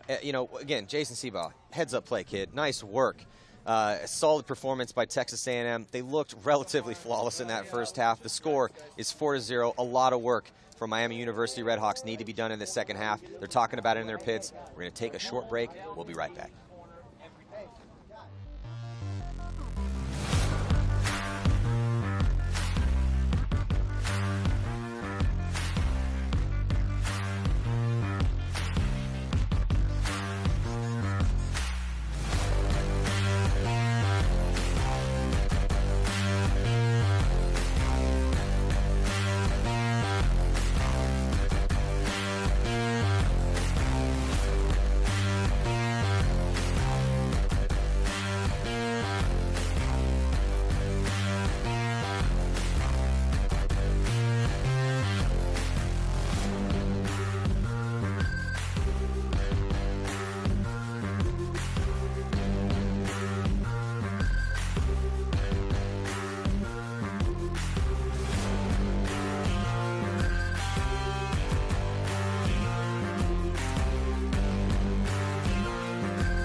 It has been all Texas A&M University Aggies here in the first half of their matchup against Miami University Redhawks. The Redhawks need to get some offense going particularly on this snake side of the field. The dominant performance so far for the Aggies, Devin Stewart, Ryan Hall, and Jacob Seabaugh. That last play we saw, he hung the flag with just a second left to go. Incredible performance across the board, Catfish, for Texas A&M right now. Yeah, definitely impressive. I mean, it's a 4-0 start for them. It looks like we got the Red Hawks coming up to that center bunker. So these teams switching sides now, and if you're just tuning in, Miami in the red and Texas A&M in the murdered out black uniforms. It looks like they lose that body as Fujigama trying to get into the snake, and he gets taken out, but 2 bodies dropping for the Red Hawks. It's not looking good for them again, and a really big bite on that D side for Texas A&M as they try to get all the way to D3. It looks like he made it in clean. Well, I'm just trying to figure out why the Red Hawk player hasn't made that jump into the W. I mean, there's no one really stopping him. You might be able to watch that snake a little bit better from that angle, or maybe there's a different angle that he's at. He's trying to keep the snake player out of there for the Aggies here. Well, again, with a 4-point lead, yeah, there's 9 minutes and 11 seconds left to go, so there's time. But the way that Texas A&M has been controlling the pace of this game, it's going to be tough for Miami. Texas A&M loses a body, but what happens? They immediately get a kill after that. So seesawing back and forth here on the body count. No one really in dominant position. Oh, not going into the snake, but taking that highway on the inside. Yeah, so deciding to cut inside this time. Yeah. The snake gets filled as well, so Texas A&M goes all the way past snake 1, snake 2, right to the 50-yard line. Hall bumps out from the pin on the snake side, now goes all the way to that center 50, locking up on the D side, and they're just trying to count the bodies. There's a free kill. Yep. The player here in the snake for the Aggies. Wholesale. As Garrett Wheat. It's a very wholesome last name. As Wheat going to grab that flag. It's one of the last names we're not going to butcher this weekend, probably. No, that is a very easy last name to pronounce. Do you get a lot of emails about butchering people's names? You know, I don't really get emails. I get Facebook messages occasionally, and I'll get guys that will come up to me at events and be like, hey, bro, you've been mispronouncing my name for 2 years. And then I normally go, well, why didn't you tell me 2 years ago? It's pretty simple. I'm going to say your name like it reads off the page until you correct me. Like your name, for instance. You've been mispronouncing my name for years. You've been mispronouncing your own name for years, man. How dare you? I thought we were close friends. Apparently not. We are close friends. I married you. I was the officiant at your wedding. This is true. And I butchered your name then, too. And you butchered my name then, too. I'm not even married right now. I don't think I'm married right now. Officially, you're married. I was there. I watched it. At least your wife has a really easy first name to pronounce. Yeah, this is true. So another solid point here for Texas A&M. 5-0 is the score. And Miami just cannot get any offense rolling, Catfish. It's an uphill battle. It's like skating uphill, I'm going to say, for these Miami. You know what? It's a learning curve for these guys. They were probably the top hens in their division coming up to the ranks, and now come play with the big boys, and you're just being taught lessons now. You know, speaking of mispronouncing names, I do get a lot from the Europeans, and rightfully so. Because their names are easy to pronounce. The Russian names are really hard. The French names also, but I've been getting the French names down. But I remember multiple times when I'll be in Europe or talking to one of the French guys, and they're like, oh, no, you pronounce it like this. And I'm like, okay, I got you. I just want to let you guys know you've been mispronouncing my name the entire time because it's Marshall, not Mate Marshall. I'm like, no, it's not exactly how you say it, but that's okay. You know, you can say it however you want. Go. Yeah, whatever. Yeah. Potato, potato. You should send some emails out. My name's so easy, though, man. You know, there's not a lot of vowels in there, no random consonants. There's no crazy Z's or, you know. Z's that throw you Or like off. Double L, which apparently has been L's throwing your family off yeah, for 40 years. For 40 years, it's throwing me off. It's a tough last name. No, it's not. It's tough, apparently. It's the Hispanic, man. I know you're part El Salvadorian and part Filipino, but apparently the Hispanic side, El Salvadorian, overtook the Filipino. Yeah. Let's check in with Lauren Kelly here. Thanks, Maddie. I talked to Chris Glazer during that last point, and he said that they know that a lot of things are just falling apart. He said they weren't anticipating as many shots coming from the Snake side, so they're really having a hard time keeping their Dorito players alive. They came in here knowing that they were going to be the underdogs, so they're really just using these next few points to figure out the field layout so they can have a better showing over the weekend. Back to you. I like that. Yeah, well, that's a good way to look at it.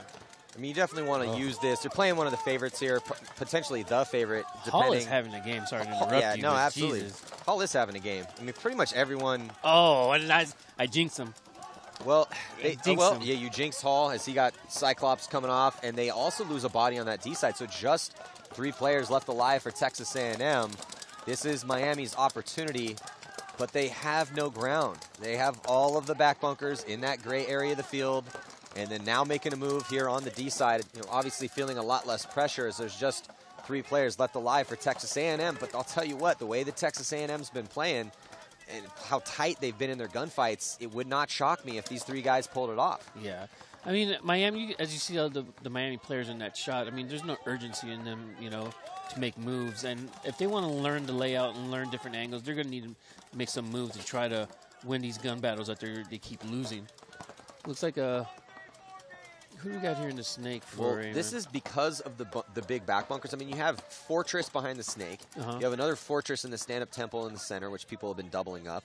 Yeah, there's the mini wall bunker back there, but watching this field play out, this is a gunfight-heavy field. The teams that are going to win are the teams that are going to be winning their gunfights on a regular basis. Now, that seems like an obvious statement, but sometimes it's not the gunfights that prevail over the aggression. Sometimes it's more the team that gets in the best position is the team that's going to win more of the points. But Catfish, correct me if you think I'm wrong, but we've been watching so many guys drop gunfights out here with those big back bunkers. I mean, obviously we still have a lot of tournament to play, and the snake has been dominant, and we've seen, it looks like the D side's the easy spot to get to off the break, but then teams have been flooding here snake side. That seemed to be the more important secondary move, but we've watched a lot of guys die out of their spots. Oh, too many to count at this point. You get lulled into not complacency, but when you have a huge bunker to stand up out of, you want a gunfight out of it. Yeah.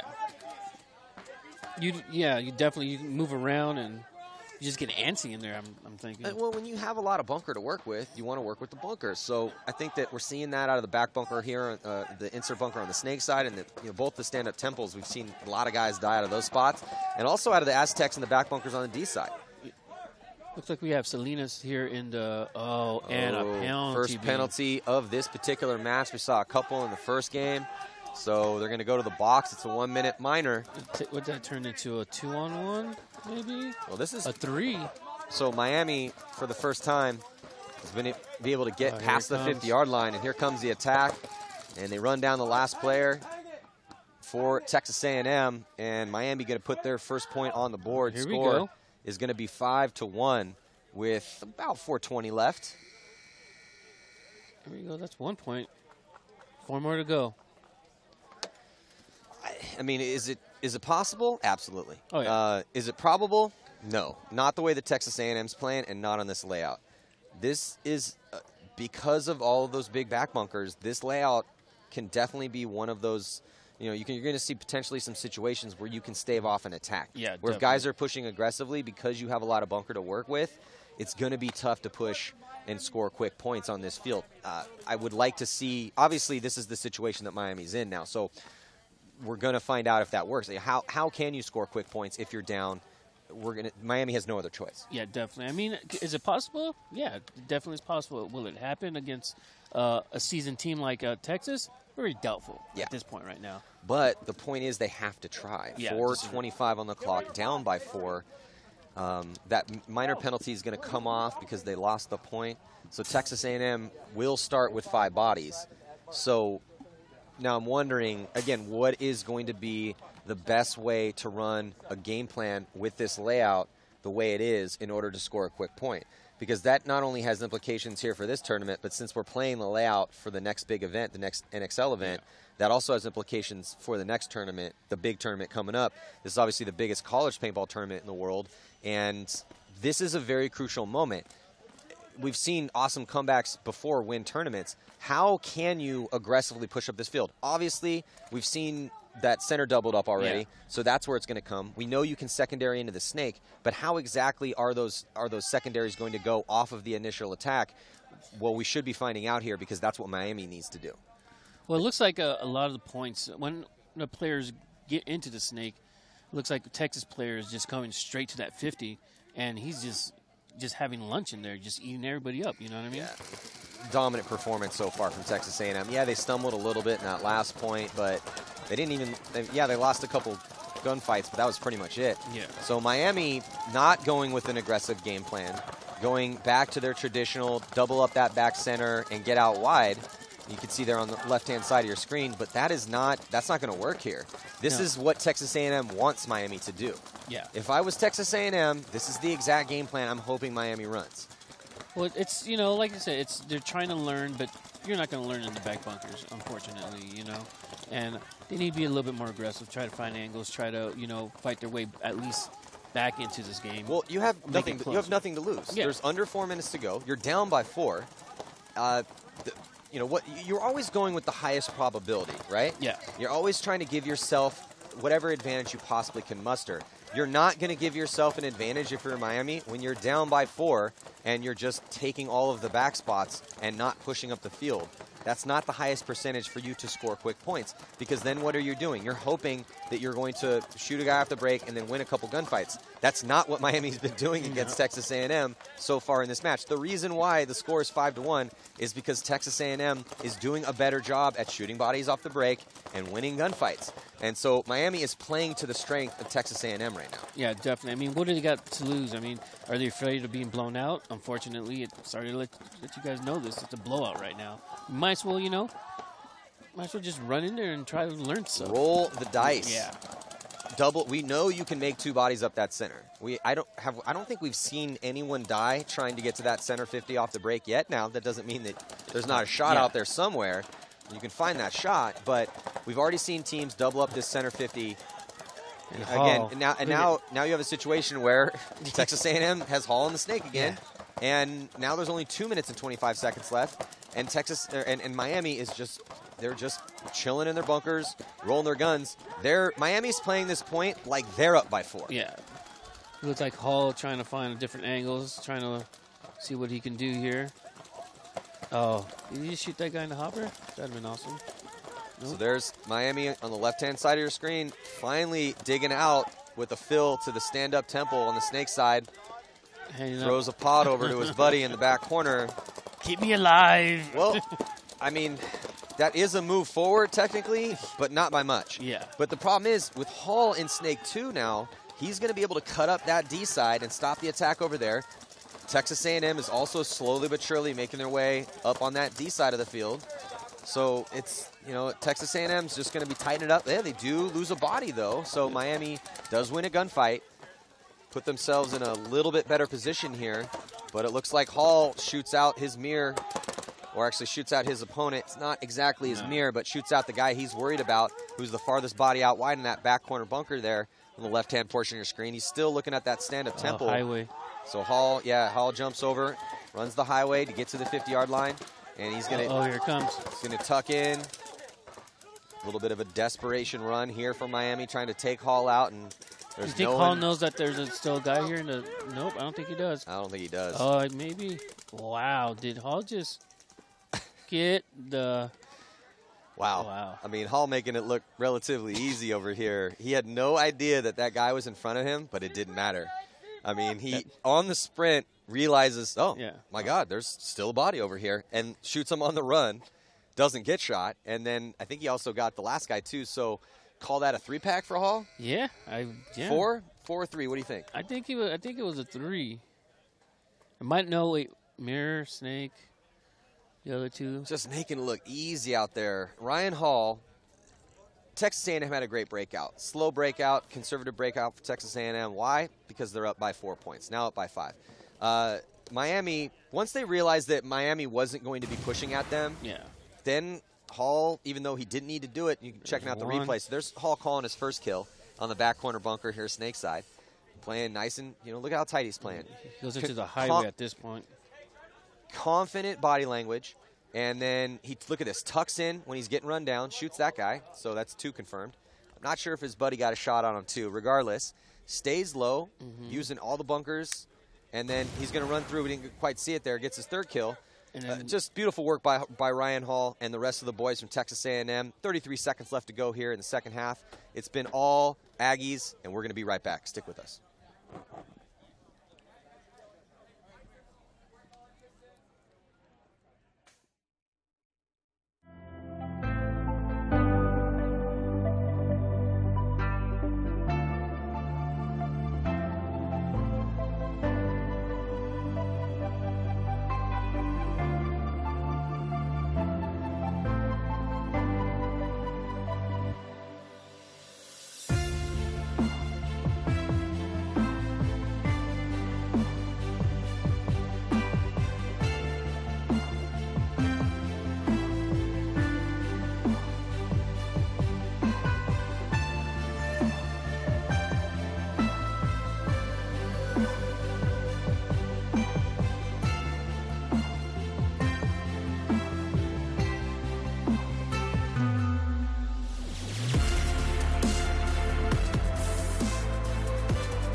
So a timeout had been called. We are back. 33 seconds remains in this game. Let's check in with Lauren Kelly. She is down with Texas A&M in their pits. Hey guys, I'm here with Ryan Hall. Congrats, you guys are running a really good first match here at an NCPA Nationals, but we expected A&M to come in here and kind of do some work and get into that Sunday bracket. You have been on the Snake side. You guys haven't had a lot of time to practice this field layout. Tell me what you're seeing from the Snake side when you get into those bunkers. Honestly, right now we're really focusing on trying things this match. So we're trying to take a lot of input from where guys are going, where they're getting shot. There's not a whole lot heads up. It's kind of just a straight gunfight. There's no tricky stuff so far. But like I said, we're really focusing on trying a lot of things. We're going to try the center pins. We're trying some bounce shots. We're trying as much as we can to see how this plays out for the rest of the tournament. All right, well, I want to pick your brain some more, but let's get back to Maddie to see how this last point goes. Well, it was going bad for Miami as they got a major penalty, but Texas A&M lost a bunch of bodies. So at the end of regulation time, I don't think a point was scored there, Catfish. No point was scored. So Miami and Texas A&M met at the middle. Texas A&M played the aggressor, runs through, shoots a player from Miami. That guy continues to play. Major penalty assessed on Miami. But in that confusion, Texas A&M losing a bunch of bodies. Yeah. And it looked like Miami was going to be able to put another point on the board, but just not able to do it. So a big congratulations to the Aggies as they start this tournament out with a win. But we're going to check in with one of the stars here, Devin Stewart, Texas A&M, down with Lauren. Thanks. I am here with Devin Stewart. Devin, you guys are one of the favorited teams this weekend. You have a lot of players who have pro experience or semi-pro experience. So talk to me about this field layout. Give me your pro analysis so far. Kind of crazy, similar to the Vegas layout. A lot of gunfighting on the Snake side, a lot of just moving around on the Dorito side, a little bit of mayhem over there. From what you've experienced during this match, what do you think is the most effective way to aggressively push up the field? Dorito side, for sure. You can get lost in all that stuff and just, I don't know, weasel your way down there. I was talking to Ryan a second ago, and he said you guys are just trying out some stuff, trying to figure out the field layout, bounce shots. What are some things you've discovered just in the couple of points you've played this morning? The Snake side seems to be harder to shoot than you would initially think. I know we were at practice yesterday and watching teams play that really wouldn't even go over there, so tournament play is completely different. Do you think there are going to be slow points, fast points, and if you are in a bind and have to get a quick point, what do you think is the best way? You can definitely push to the center for a fast point. Dorito side, obviously. If you can go to the Snake on the break, that definitely helps. What was the other question? Do you think these are going to be some fast points, or we're going to see a lot of slower points? I think a little bit of both. If it comes down to like a 3-on-3, that could take a while. All right, well, thank you so much. Congrats on your first win of the weekend. Back to you guys. Thanks, Lauren. So a very calm Devin Stewart and a masterful performance by him and the rest of the boys from Texas A&M, definitely proving that they are, if not the favorite, one of the favorites here. And before we get to this next match and a short break, let's check out this replay.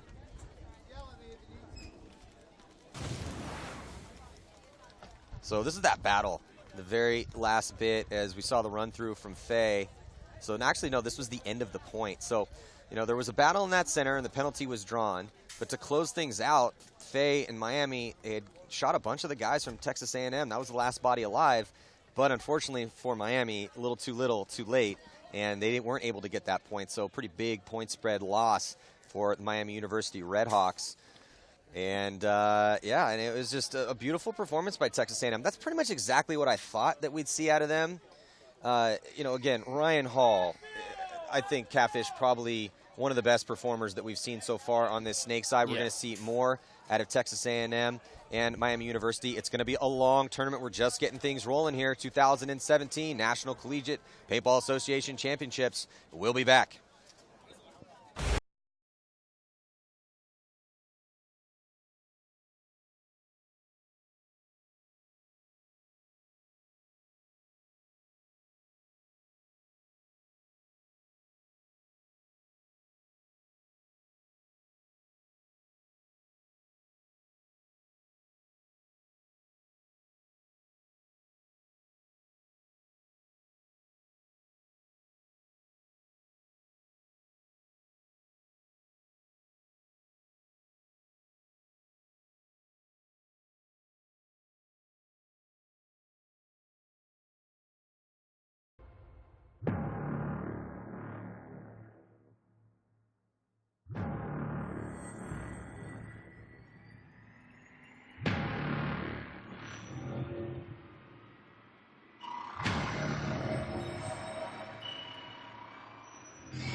What's up, guys? Greg Sewers from the LA Ironman out here at the inaugural NXL Combine. So, insane day. We started first thing in the morning. We went through 4 different quadrants where you had myself and 5 other high-level pro guys out here teaching everyone different drills. So, like any clinic, we started out by teaching the guys how to, maneuver throughout the game, use certain skills, and kept it simple.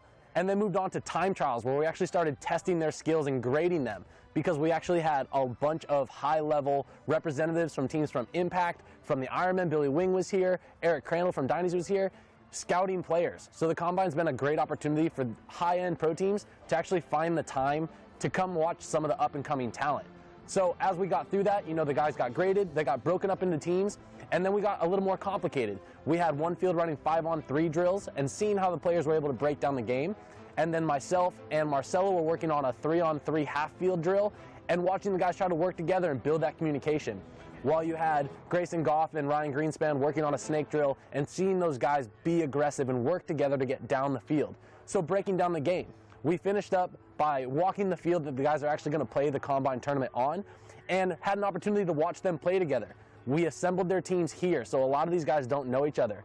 But again, a great opportunity for these high-end pro teams to see the up-and-coming players, and I gotta say, I was really impressed with what we saw. So events like this, the Combine, the Winter Classic, they're an incredible opportunity for up-and-coming players. A lot of this doesn't exist anywhere else. It's really hard to find high-end players available in your area. We're not able to make clinics in every area. Your field may not be available to us during that time frame. And to be honest, we're busy at the tournaments. So this is an incredible opportunity to get that one-on-one attention and progress through the sport. So the Combine also puts you in front of those eyes, right? But beyond that, the NXL Winter Classic is just a great opportunity to get the best practice humanly possible. You're gonna play with players from your area. You're gonna play at the level that you could maximize at, and you're gonna have an opportunity to play against other pros. So if there's one in your area, if you have the ability to make one, there's no better way to get that tournament experience that you need to be a better player. You'll hear a lot of high-end guys go, you just need experience. Well, this is where you get it. So I know you guys are interested. If you need more information, be sure to visit nxlpaintball.com or paintballcombine.com. Visit their social medias. They're on Instagram, they're on Facebook, and all the information will be available there to you. So be sure not to miss the next one. You don't want to miss out.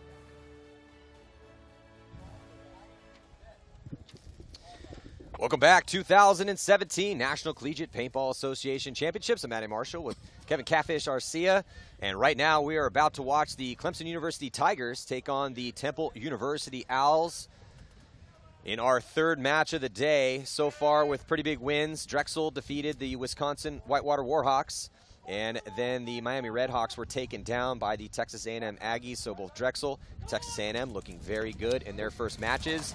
And here on the breakout, kind of a bad start for the Tigers. Yeah. Clemson on the left-hand side of your screen, and in the orange jerseys, they do have a lot of aggression. They lose a body. So actually count that 3 bodies left alive for the Tigers right now. They do have a body up in that center 50 though, Pat. I think that's the only one alive, man. No, they got they two, have one more. Yeah. Now okay. they have 2 more bodies over here. Oh, do they? Okay, They're working with 3, but pushing aggressively. Making a move. And not able to stay alive. So now just 2 bodies for the Tigers here on this snake side, and then 2-on-3. Temple throwing a body over on this snake side. So it's been quite the bloodbath here in this first point. Bodies dropping for both teams. It looks like 3 bodies left alive, so a slight advantage both on the body count and the position for Temple. Temple now past the 50-yard line in that center, but he might have caught one too. And he's asking for a check from the ref. I think that ball bounced. And he's going to just line these 2 players up and run down the last 2 players here for the Tigers. And that is going to do it. So in a very chaotic first point here, Temple putting their first one on the board. Chris Kutzler coming in aggressive up the middle, trying to get those last 2 kills in the back. Yeah, it was a good breakout for both teams. I mean, it looked like Clemson got a penalty on their side. I guess one of the players left early, a little early. Was that what happened? Yeah, that was what happened. I thought that he tagged up. It didn't. I don't know if he got a clean break. He didn't make it back in time, and then he went and shot, and a flag went in. Well, not the way you want to get things started here if you're Clemson. But yeah, that was one of the more chaotic points that we've seen. I mean, Clemson got a little bit of a bad start, but was pushing very aggressively. I mean, they took the D side off the break, I think the D2. They took that center 50. Temple countered nicely, though Temple lost a couple bodies as well, too. Yeah, definitely. That, I mean, it's a mistake. I mean, there's other fields here. We have, 3 other fields running at the same time, and I mean, you hear a whistle blow, and you're just in that moment you want to go. It's tough though, Yeah. and I understand that is definitely a thing that does happen. I mean, yeah, when you do have fields that are close and the horns are blowing for different fields. However, I think the thing that you need to be sensitive about is the volume of the horn that blows at this field is going to be a lot louder than the other fields. So when I'm helping teams out or when I was playing, like, to me, that's not really an excuse. Yeah. Like, I know you hear the other horn, but you really need to be sensitive to the volume of that other horn. It's not as loud as the one that's here on this field, so I don't count that as a good, solid excuse. I know it does happen. We do see it occasionally, but I'm sorry, that just doesn't cut it for me. Yeah, I mean, you're right. But that is what happened. That's exactly what happened. So now he just didn't make it back in time when he tagged up. So, but I like what I saw. I mean, that was probably the most aggressive breakout that we've seen so far from a team to start out the game. So we'll see if Clemson there, the bottom portion of your screen, as heavy guns looks like for Temple. And another aggressive breakout here going all the way up on that D side of the field, skipping 1 and 2, going right to that third, that mini wall bunker. Two players coming off of Temple. So a good break right now for the Tigers as they have penetration on that D side. No one really up far on the snake side, but do get 2 kills to start things out here, and their player on the D side now into the red zone, up into D3. Trying to get that shot across on a snake, Temple behind the snake here. Oh, another Temple player coming out up middle, looking like that Dorito player doing work back there. Temple having some survivability issues here. And even in that first point, they won the first point, but they lost some bodies doing it, and now trying to get out wide on the D side, wide on the snake side as well. Looks like both corners alive for Temple here. The last 2 players alive. Whoa, nope, spoke too soon. Looks like the little Temple behind Dorito is the only player left alive for Temple. I don't know if the Tigers know this or not. Well, Clemson lost a body on that on the D side, and they lose another body in the center. So both teams kind of being hampered by some survivability issues.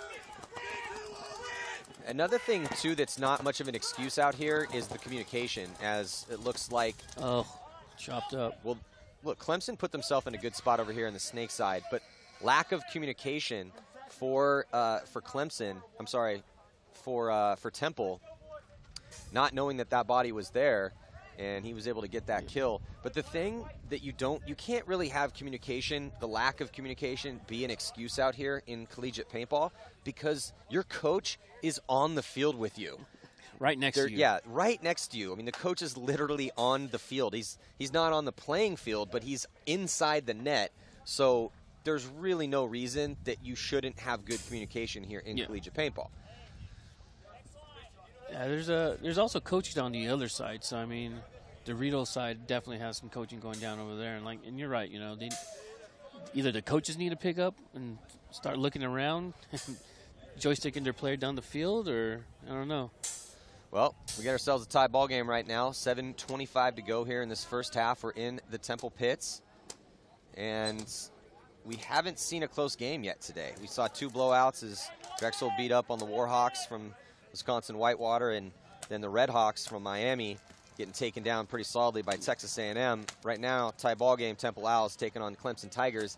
And from what we've seen, and I know it's early on, just 2 points have been played. However, these teams look relatively even matched. Yeah, well, we got 2 seasoned teams right here. This is their division. They definitely know what it takes to win. And unfortunately, earlier we saw 2 of the newer kids on the block getting pushed around. Getting taught lessons. A little bit of paintball life lessons being taught. So there's Coach Ben from Temple, been around a long time. Too long. The younger guys from Temple are always messing with Ben, saying he's been around since the dinosaurs walked the earth. But we can relate, right, Catfish? Yeah, definitely. Teams need that guy that's willing to come back and coach. And yeah, you need those to have guys are leaders. valuable. Yeah. So let's check in with the third member of our broadcast team, Lauren Kelly. Hey guys, it has been a hard morning for Temple. This isn't their first match. Prior to this match, they played FAU, and they actually lost 8-1. So they are not feeling too great in the pits, but I talked to the coach, and he said they're really just trying to figure out how they can bring the game back so they don't get another loss here. Back to you. Thanks, Lauren. Well, yeah, I mean, that's a pretty bad loss to take. And it looks like Temple able to get into the 50-yard line here, trying to get back from that first loss that they took. And in good position in the snake. Sherry in good position at that 50-yard line, but the Tigers getting a body into snake 1 to try to counteract the aggression from Temple. Casey in good position for Temple in that center, so they've set themselves up nicely, and also making a move on the D side into the mini wall bunker. So good positions, good all secondary moves, yeah, from Temple here, Catfish. Looks like we got one of the Clemson Tigers in snake 2 trying to get that shot on the W. And now he's a little worried about and well, here we go. I'd be worried. A little two-step. Did you see that? No one watched over him. But, I mean, that was a good move. I like the little two-step before he went, though. Must have been those fast shoes he has on. And then tippy-toeing off. So a nice move by Pike from Clemson. Unfortunately for Clemson, he only got 1. There's 2 big threats for them still on the field for Temple. And, you know, Casey now just kind of clearing things out as off that chaos, Clemson losing too many bodies. So nice solid point by Temple. Very aggressive, getting into the snake pretty quickly, getting that center, and then making those secondary moves on that Dorito side of the field, which is exactly what you want to see. And so he's going to do a little spin, get checked out by his teammate, hang that flag up, get checked out by the referee, see if the point's good. Looks like it is. Though I didn't see a thumbs up from the ref. Normally the ref gives us a thumbs up. Didn't see that. And there's the thumbs up. So let's check out this replay here, snake side. And here's the battle. So here comes Pike. Now, Pike, this is a smart move by Pike. Oh, a little two-step. And then comes and drops the hammer. And probably should have dove in there. But he must have been taking some paint. Yeah, and he asked for a check by the ref. Want to take cover. But the problem, unfortunately, for Clemson was not only did Temple have that center 50 here, snake side, they had, the 50-yard line on the snake side. They had the center 50 as well, and they had a body moving up on the D side towards that 50-yard line. So just, too many threats for Temple here up and near that 50. Clemson also losing too many bodies out of their spots, and that is why it is now a 1-point lead here for Temple. Yeah, if you're, and a little advice to players out there playing the snake, if you're going to do a rundown just like Pike did, I would recommend diving into the snake after you do the takedown, not kind of sit slide like he did there, because, I mean, you're still, above the snake when you do one of those. The only situation I would say would be different than what you were saying, Catfish, is if you know where everybody is on the field. This is true. But yeah, I mean, because of the way the snake is built, you kind of want to get down low to avoid, throwing your body away when you do make a good move and you're not trading out. Because a lot of times when you're running the guy down that's in front of you, most of the time it's a trade out. So if you do get a clean run and you get that guy, you're always trying to just give yourself the best possible situation for you to stay alive. Diving would be the best possible way to stay alive in that situation. So right now, Temple up by 1. And hyper-aggressive. I do like what I'm seeing out of Clemson as they continue to run pretty much the same play. They send a body up the center, and then he dives out into the mini wall on the D side. He's getting checked out by the referee there, left-hand side of your screen. And they also take that center 50. Oh, penalty for Temple. Trade out in the center, but that minor penalty on Temple sends a body to the box and a body walking off. No one on the snake side. They're going to bump a body across to the center 50. Clemson, oh man, losing a player trying to rotate over to the snake. And we got another player rotating to the snake. I think we got, let's see who was that Pike that we got? No. Conti, I believe, is on the snake side for the Tigers. Clemson definitely has the advantage here, a one-body advantage it looks like, but they threw a body away on this snake side. When you are in these high body situations, you got to be really careful with your secondary moves. You do not want to throw that body away and then close the gap, because if I'm Temple and I'm one of the last 2 players alive, that's what I want. I want you to push sloppy. I want you to try to make that big move, that big bite, so I can get a shot on you and try to tie it up on the body count. And Temple's about to do just that as they get their third body out of the box from that penalty. So now it's 3-on-3 right now. I don't think Clemson knows it's 3-on-3. I don't think their coach actually saw him come out of the box. Oh, and they're at the Temple now making these big moves. Look at their center W now in the snake 50 with ease. We have Kutzler just dicing people on the Dorito side. Oh, that's a 1-on-2 now. Looks like Kutzler doing work here on the snake side. Yeah, well, a lot of these, a lot of these big kills are coming off the snake side, man. I mean, like a lot of the players are saying the Dorito side is causing havoc. Maybe they need that havoc going down that side to help the snake player get to where he needs to get. Well, that's paintball 101 right there. Get a body up on the D side, let the gun shift, and then push down the snake side, or vice versa. Kunstler right now getting it done for Temple. 2 confirmed kills for him, and it looks like he is going to get that third one. Actually, I think that was his teammate cross field. Still, good teamwork by Temple. With Kunstler making the move here, secondaries into the snake, gets a couple kills, the gun shift to him, and then his buddy Dugan able to finish things off on that D side to give themselves, it looks like, a 2-point lead as long as the hang is clean. Looks like he's sucking wind too early on. Yeah, a lot of cardio being missed here. You guys are in college. You should be able to run forever. They need to start doing some little, what was I going to say? You need to call up Scotty Kemp or Greg Sewers. Do a clinic. Get on that cardio tip. You know, it is warming up a little bit here. I mean, we are in Orlando, Florida, and it is a glorious day. Yeah, it's nice. Bright blue sky, a little bit of a breeze. Definitely not the hottest tournament we've been in Florida, for sure. You can see there that replay in the center of that action. But again, Temple, you know, we've been talking about, Catfish, how these teams are relatively even matched. You can see there on the replay. Yeah.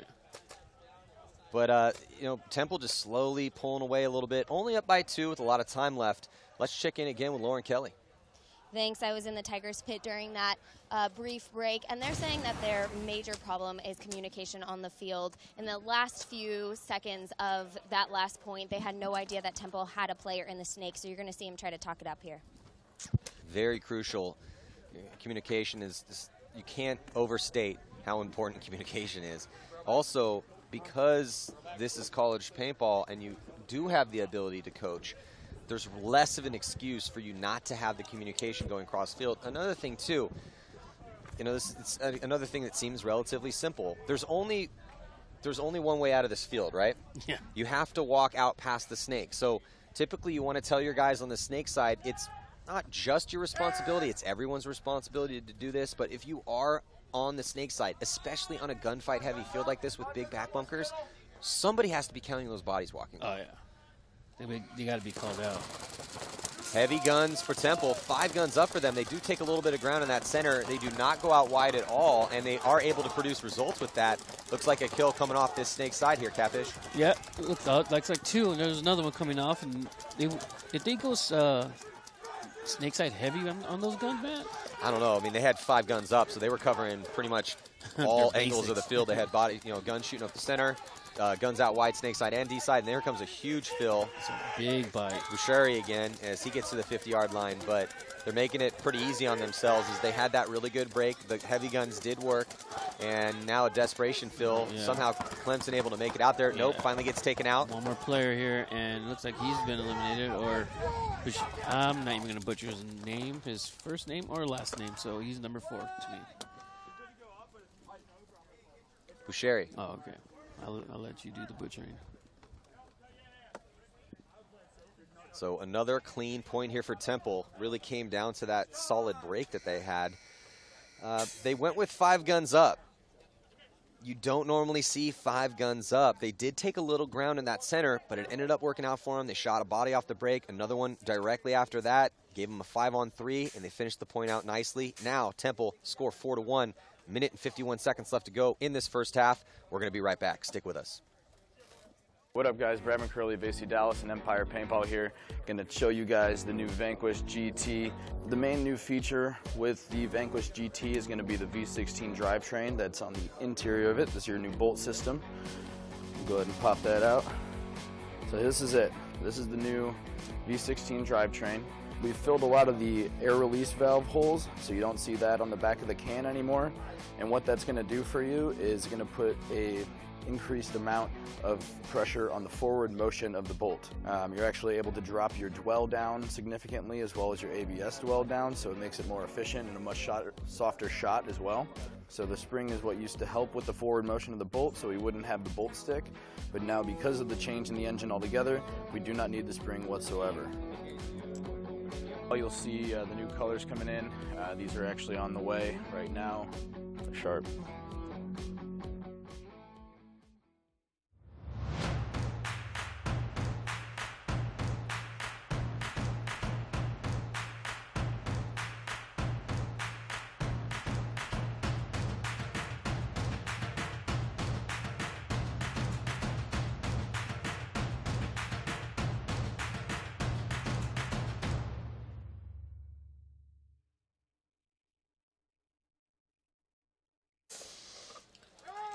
Little under 2 minutes to go here in this first half.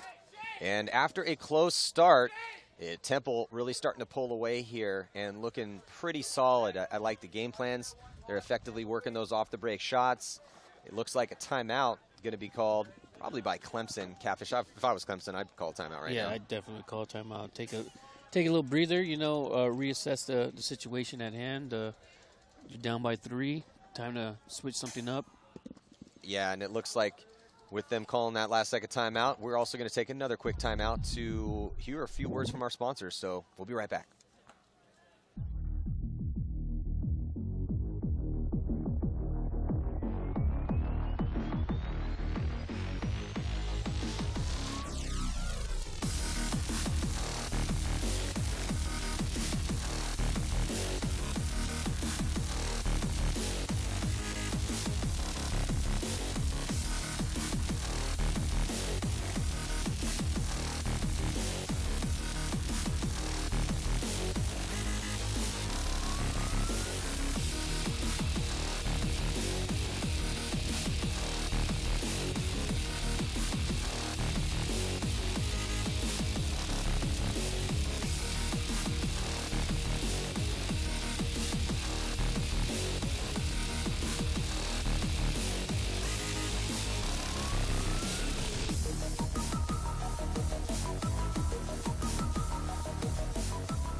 We are back here, and we have an update from the Temple Pits with Lauren. Hey guys, during that break, I was in the Temple Pits. It seems the mantra for them this weekend is slow is smooth, smooth is fast. Their coach was saying if they start out slow, they will make the right moves instead of starting out fast, making bad moves and having to take time to fix them. Slow is smooth, smooth is fast. So that's their strategy for their playing this weekend. Well, whatever they're doing right now is working. We still have some time to play in this match. A little under 2 minutes for the first half, a whole second half to play. But Temple looking real solid right now, Catfish. Yeah, definitely. Looks like they're making a break for the snake off the break.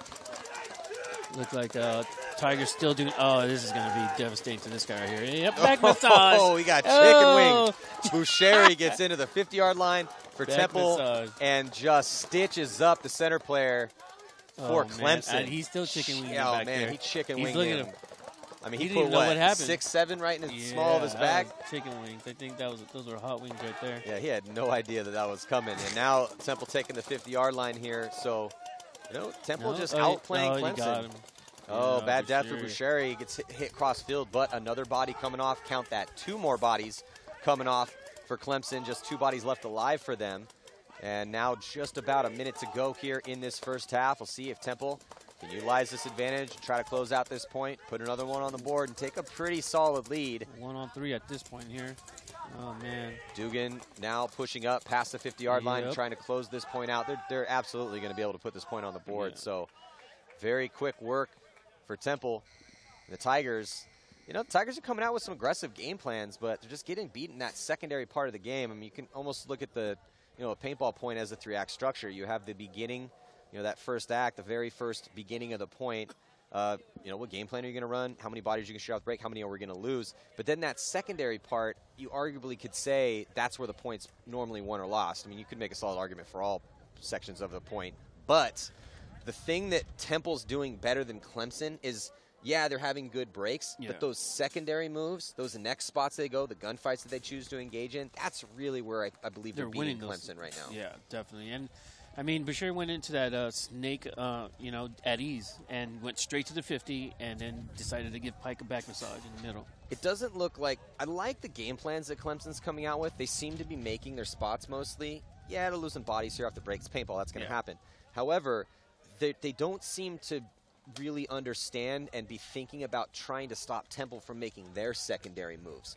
And you can see them once they get in that first gunfight and they get put in, Temple's making those moves. Temple also is coming with some aggressive game plans as well, so they're putting themselves in really good positions mostly to make those secondary moves. But if Clemson needs to tighten something up right now, that's what they need to tighten up. They need to really be wary of those moves. And now that you're seeing enough points out here, you really need to know, okay, guy gets in the stand-up Temple, he's going to be making that move into the snake. And that D side, there's a lot of moves to be made on that side. So they just need to really be focusing on shooting Temple out while they make those secondary moves, or put enough pressure on them so they think twice about making those moves so then you can make the move. Yeah, and I you know what, the communication as well, because I don't think they communicated that Bashir had gotten into the snake off the break, because initially the Pike, when he got to the W, he was looking snake way, and then as Bashir was coming to the 50, he turned his back to it.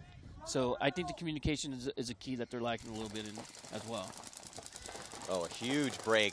Wow, man. to the 50-yard line. Both teams send a body into the red zone on the D side of the field. Temple goes all the way to the 50-yard line. He lives, and Clemson sends a body to D4, but he makes it in clean and then gets shot out of that spot. Temple losing other players on the snake side, looks like. Hyper-aggressive breakout for both squads, but Temple getting the better of Clemson here. And the reason why they're making these big moves is there's barely any time left. But I think that Temple's going to be able to put – well, Kunstler went and run and got the flag, but he ends up getting shot.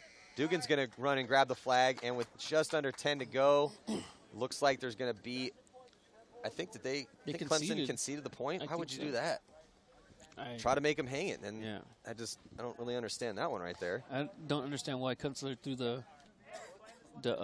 flag on the ground like that. Well, I think he was shot. So I think he took one, dropped the flag. Dugan grabs the flag from him. But then on his way in, it looks like Clemson concedes yet another point to Temple. But why would you do that? Why not hope that they don't run that flag in with enough time? Or a dirty hang. Or dirty hang, yeah, exactly. Which then would give you an advantage on the next point. Regardless, they concede it. And I don't know, I think they'll probably might be playing it out. I don't know if they're going to run the clock off and head straight into halftime. Here we'll see shortly, but you know this game started out really close in the beginning as both teams started out 1-1. Yeah. But just Temple has just been running away with this one. Yeah, Tigers can't seem to catch a break, or just like you're saying, they're just running into these gun battles, not heads up. So I haven't seen an indication as to whether or not we're heading to halftime. I think they're going to play this out. Yeah, they're going to play out to 10 seconds, maybe. Maybe Clemson's just trying to get as much paintball in as they can. But another thing we're seeing is quicker points in this game. Yeah. Because these two teams are coming with aggressive breakouts, and when you have teams playing aggressively, you're going to see more points. And we hadn't really seen that through the first two games. I mean, the first two games ended similar to this score. We had 7-1 with the Dragons over the Warhawks as Drexel took down Wisconsin. And then the last game, similar, it was a 6-1, but that was at the end of regulation. We just have a whole second half to play here, which means two things. One, Clemson has enough time to come back, or if Temple keeps playing like they're playing, we could see a ridiculous point margin here. Yeah, there could be a real ridiculous point margin coming up here soon. And I don't think that player made it there. No, Clemson coming out. One player didn't even make it to the box, and 3 coming off. Yeah, 10. So going to be heading to halftime with the score 6-1. So Temple with that 5-point spread. But like we were saying, Catfish, this game did look pretty even, and some of these points have been relatively close, but I really like how Temple picked it up. Yeah, Temple seems to want it a little bit more at this point. Yeah, Temple's definitely hungry as well. You should be here first day of the college championships. Let's check in with Lauren down in the pits. Hey guys, I'm here with Marston Conti. Now, going into the second half, you guys are going to be down 5 points. It may come down to some quick points here. I heard you guys talking in the pit about trying to get those fast points with a minute left on the clock in this first half. What do you think you need to execute in order to successfully try to get quick points if it comes down to that? Well, we just need to be good at adjusting. We're doing a really good job getting out on D side. I mean, we're getting to D50, we're getting in there. They're just doing a really good job gunning us off snake side and getting in snake and pushing the issue on us. So we're going to be switching up our lanes a little bit, trying to get those guys. That last point, we gunned 3 of them off break. We just didn't have time to do it. So I think we can come it back. We're feeling good in here. We're doing fine. So just look for us to be a little more aggressive and get those guns on the second half.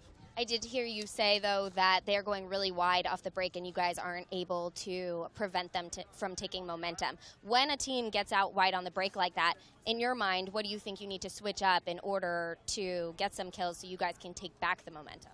Again, it's just switching up game plans. They had a game earlier this morning that we were watching them, and they were going up in the center a lot. So we were really gunning for those lanes and not gunning out wide. And so we're going to switch that in the second half and really gun for some different guys. All right, stay tuned for the second half after break. Thank you.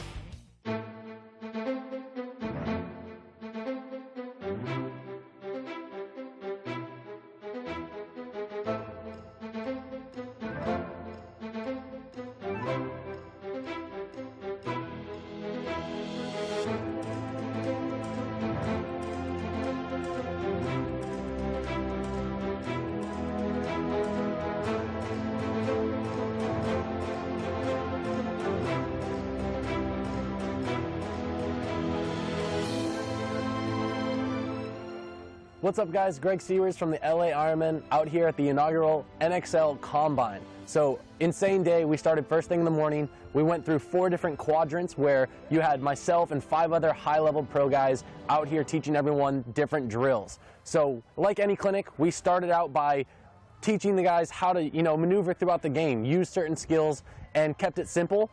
And then moved on to time trials where we actually started testing their skills and grading them, because we actually had a bunch of high-level representatives from teams from Impact, from the Ironman. Billy Wing was here, Eric Crandall from Dyne's was here, scouting players. So the Combine's been a great opportunity for high-end pro teams to actually find the time to come watch some of the up-and-coming talent.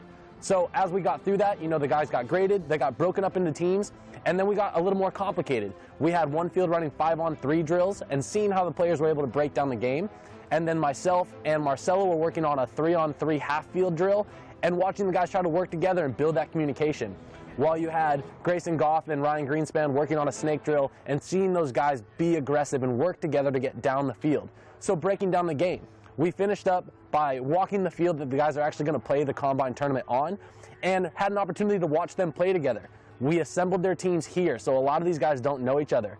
But again, a great opportunity for these high-end pro teams to see the up-and-coming players, and I gotta say, I was really impressed with what we saw. So events like this, the Combine, the Winter Classic, they're an incredible opportunity for up-and-coming players. A lot of this doesn't exist anywhere else. It's really hard to find high-end players available in your area. We're not able to make clinics in every area. Your field may not be available to us during that time frame. And to be honest, we're busy at the tournaments. So this is an incredible opportunity to get that one-on-one attention and progress through the sport. So the Combine also puts you in front of those eyes, right?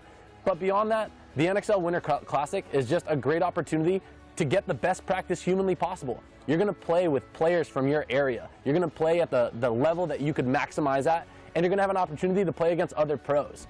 So if there's one in your area, if you have the ability to make one, there's no better way to get that tournament experience that you need to be a better player. You'll hear a lot of high-end guys go, you just need experience. Well, this is where you get it. So I know you guys are interested. If you need more information, be sure to visit nxlpaintball.com or paintballcombine.com. Visit their social medias. They're on Instagram, they're on Facebook, and all the information will be available there to you. So be sure not to miss the next one. You don't want to miss out.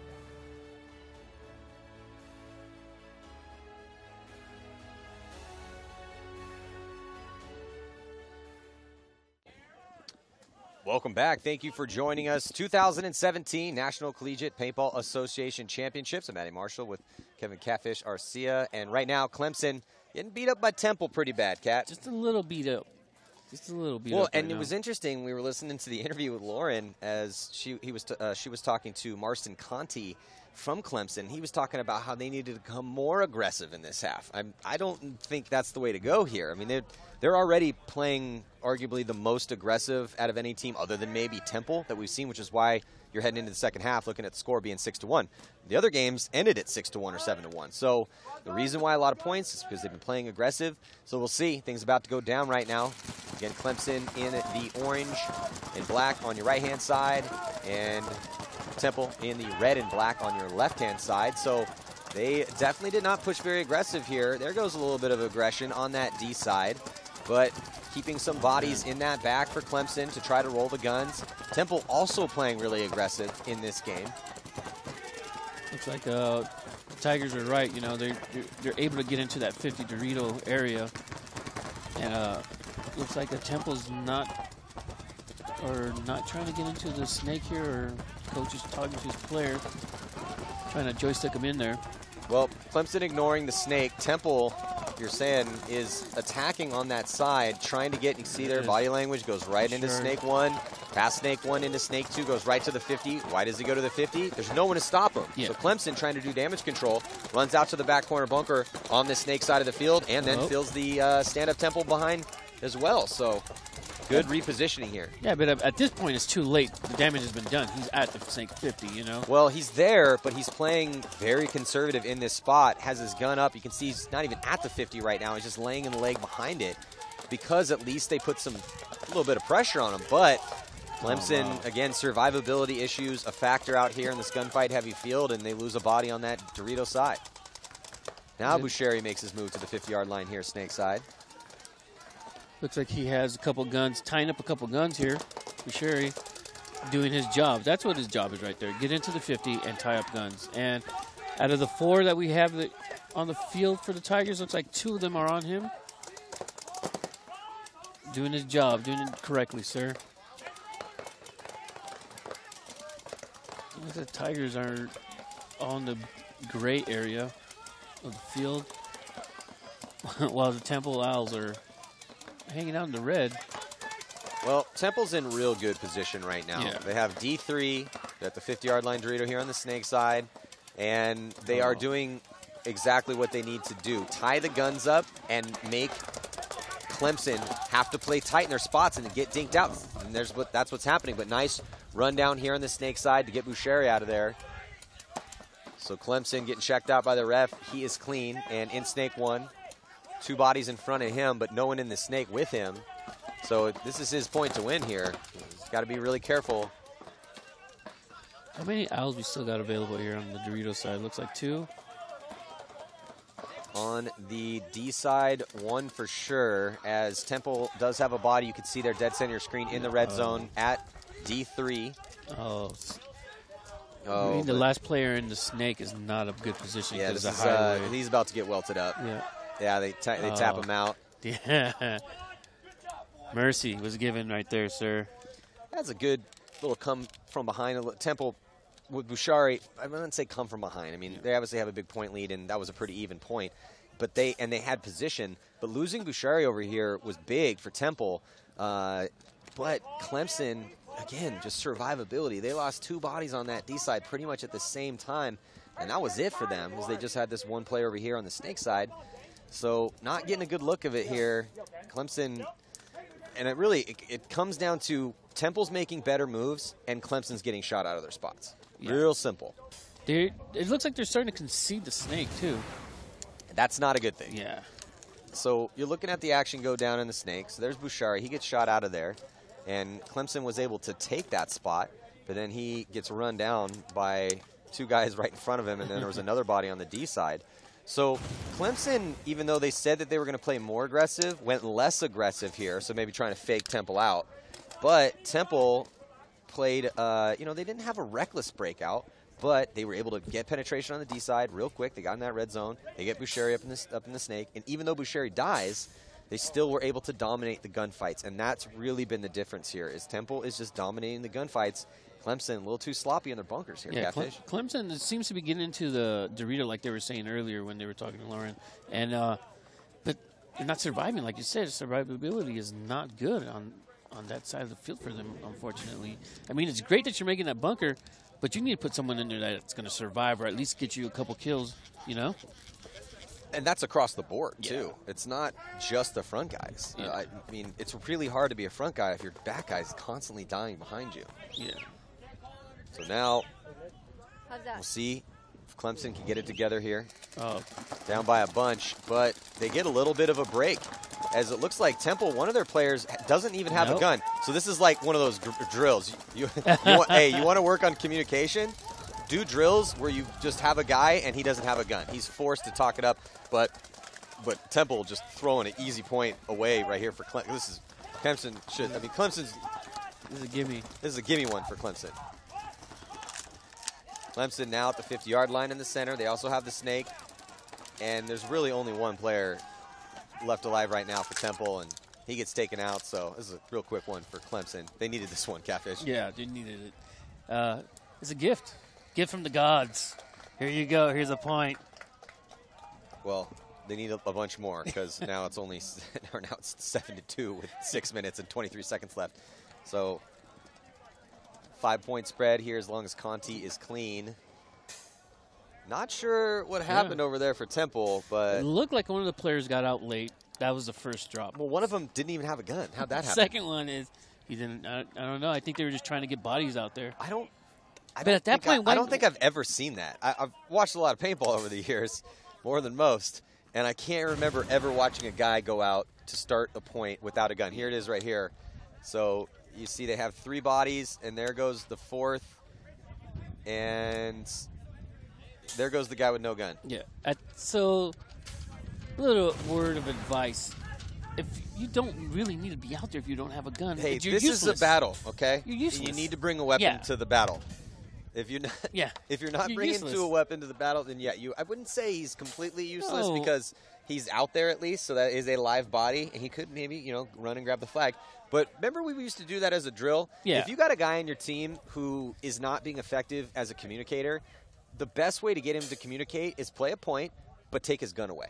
Yeah. You take his gun away, the only thing he can do now is talk it up. Literally the only thing he can do. So it's a good way to break somebody out of a bad habit of communicating. Run him a couple points with no gun. I promise you he's going to start talking. But we talking about practice. We talk about practice. We talking about practice right This now. is the though. championships This is right here. championship. You don't do that in championship. That's just. They're just trying to make it it's entertaining ridiculous. for us. A little bit of a blowout here. Trying to keep things a little interesting.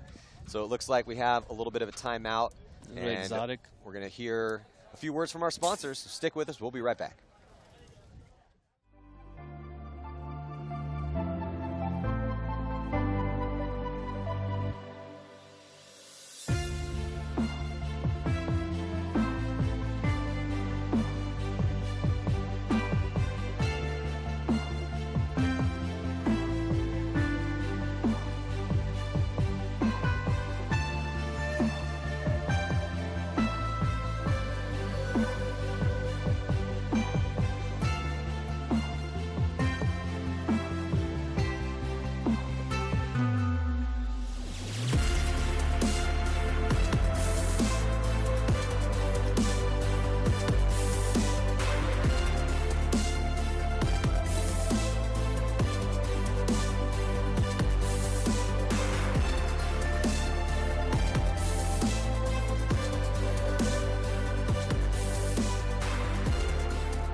We are back. Clemson really needs to pick it up. They have 6 minutes and 23 seconds left to do so here in the second half of this matchup. Down by 5. Let's check in with Lauren.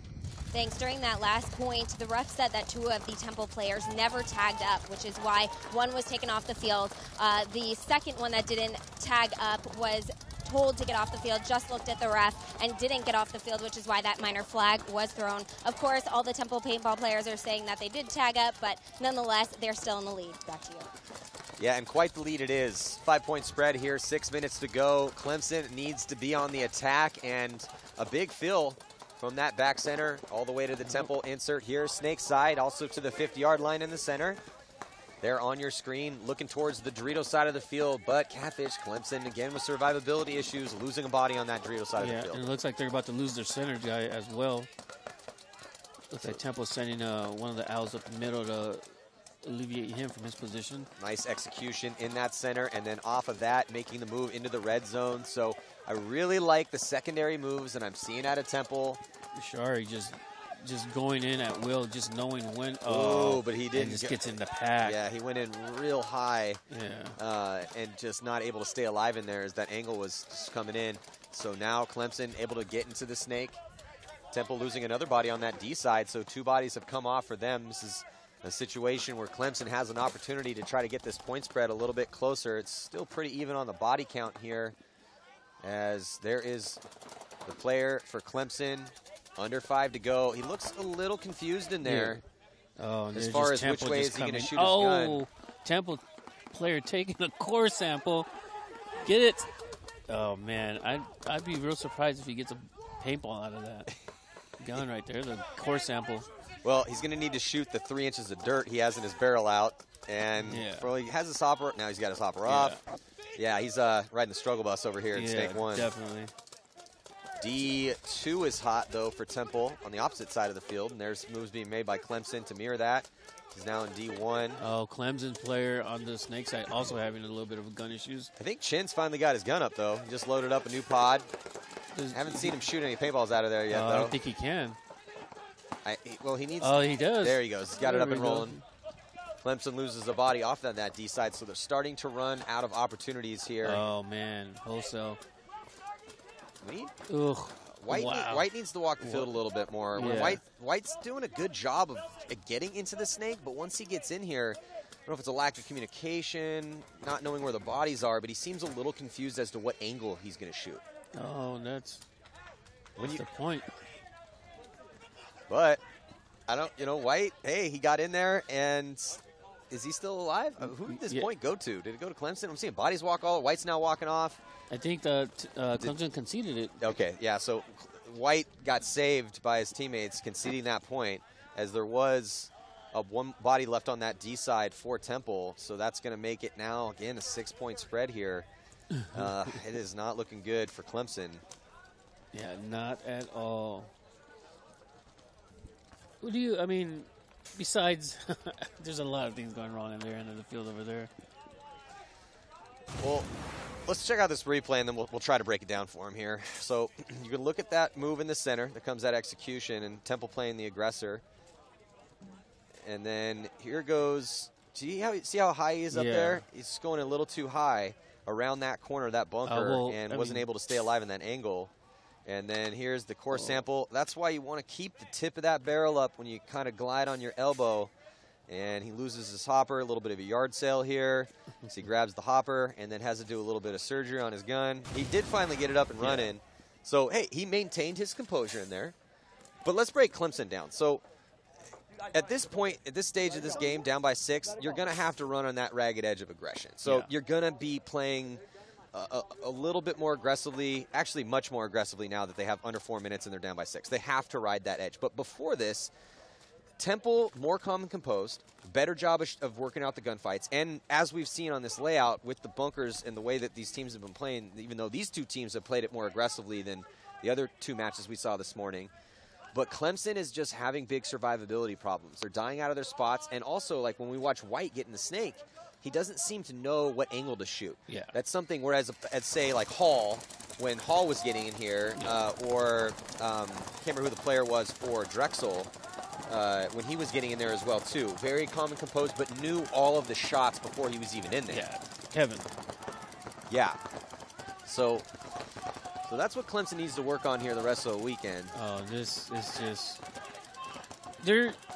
It's desperation time. Yeah, it's desperation time, but they need to also look at the lanes that they're choosing to take to get to their secondary bunkers, and it's just, I mean, you gotta poke out, you gotta see if there's a gun in that lane, man. I mean, just running blind. So I'm just gonna get up, and put my head down, and run. Yeah, but they're doing that because they're down. I'm not saying that that's the move to do. I mean, even when you're down by 6, again, you're always, even in a situation where you have to push into guns, you're still trying to make the moves to give yourself the best chance. So you still want to keep your eyes up and look for those lanes. Yeah. But regardless, it's just been all Temple since the beginning of this game. I mean, other than the first point that Clemson scored and the point that Temple threw away, this has just been nothing but a beatdown from Temple. Yeah, definitely. I mean, you said they had a difficult time earlier today? Yeah, well, so their first game, I can't remember who that was against, but Florida. Yeah, that was it. FAU. FAU. Which is one of the favorites out here. Yeah. FAU always brings a really solid squad to nationals. But this is a big statement for Temple. Yeah, definitely. They need this one. You know, they need take a step back, compose themselves, assess what happened in the first game, and then just readapt to it. Hey, the way to come back from a blowout loss is to have a blowout victory, and that's exactly what Temple's doing right now. 9-2 is your score. 2 minutes and 39 seconds left to play in regulation time, and we'll be right back. Stick with us. Truly believe in the guy next year. We're gonna win. We are the scariest, nastiest, dirtiest team here, and we're gonna win.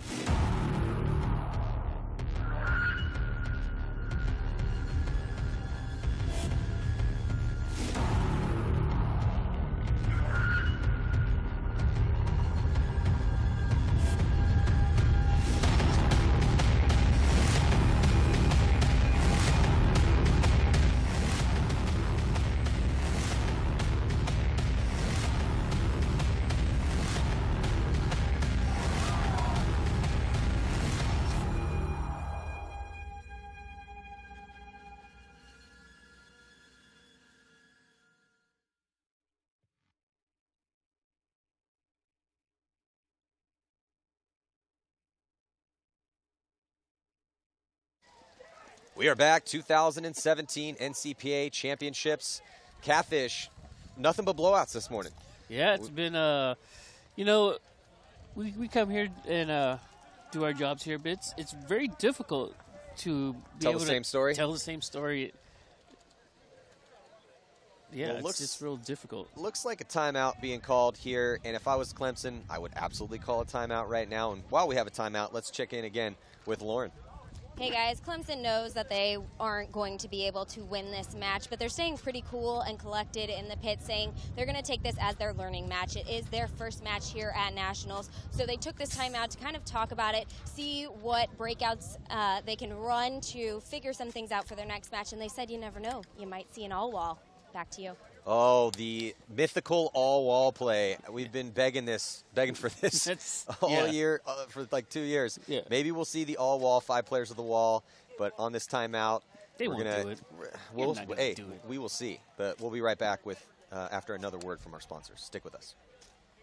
You know what makes paintball so amazing? The precedence is the top players will always dominate, and maybe that's true, just maybe. But the very concept of competition is that just because you're strong doesn't mean you can't be overcome. Every long shot or every underdog will tell you the same thing. The odds will be against you. The route to victory is a dark and windy road, but this test has no answer. This test is not science, it's not a textbook reference. This is a completely different universe, one where hard work and passion will always trump logic. The ticker has begun. In 5 seconds, that buzzer will go off. And before you make your first step, just remember, the past will not always add up to your future. No stat nor lineup makes the difference of who wins and loses until your moment arrives. And that is what makes paintball amazing. The new season has begun, and a whole new level of support is here. Take your team to the highest level of competition with industry-leading support and the best equipment paintball has to offer. And that's not all. We love winning just as much as you, and when your team wins, we all win.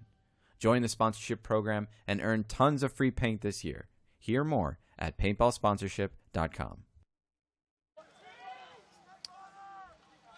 2 minutes and 39 seconds remain, and after the timeout, we'll see if Clemson can try to claw back into this one. I mean, it's really kind of impossible at this point.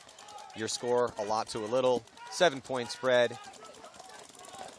Looks like Clemson, White trying to get into the snake off the break and just getting decimated. We have a... Well, Clemson's still attacking that center. And look, the tournament is early. It's Friday morning right now. So a lot of paintball to play, and Clemson, they have another match. They have to stay composed. I mean, this is a pretty big win that Temple's about to put up right now, and another execution in that center. So though Clemson is doing a good job of getting to that center 50, they are not protecting their guy up there. No. And he keeps getting bunkered out. Now they double walled up here. Still didn't see the all-wall play. Yeah, there's no all-wall. They're not down, man. I mean, nothing else is working for him right now. I want to see an all back center bunker play. I don't mind the game plans that Clemson has been running. They're just having massive survivability issues. They're just not staying alive.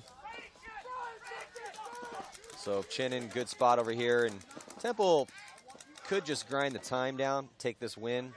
Doesn't look like they want to do that. You can tell by their body language, they're still trying to put another point on the board. Yeah. I mean, Chin's in here. He's not hiding. He's wrapping around, trying to get a kill. The guy that really got to worry about is D2. I don't think they picked him up. Yeah, they did. Nice on the run shot. Oh, another one. Oh, 3-piece. Nice shot by Dugan. Did he get 3? Yeah, he got 3. So Dugan runs up the center to get himself a 3-piece to put the 10th point on the board. Double highest digits. point total we've seen so far this morning. We still have a lot of paintball to play here at the NCPA Championships. But Chin and the rest of the boys from Temple making a pretty big statement here, running up this score against Clemson. All wall, sir. All wall. I don't believe it. I'll believe it when I see it. That would have been great. Maybe we probably could see it here, 51 seconds. Well, we have seen a quad wall play, I think in the divisional finals, I want to say, in Vegas. But 51 seconds to go. Let's check out this replay. And you can see Dugan there in the center for Temple. Comes around. I didn't think that he knew where that guy was, but he definitely knew where he was. Got that kill.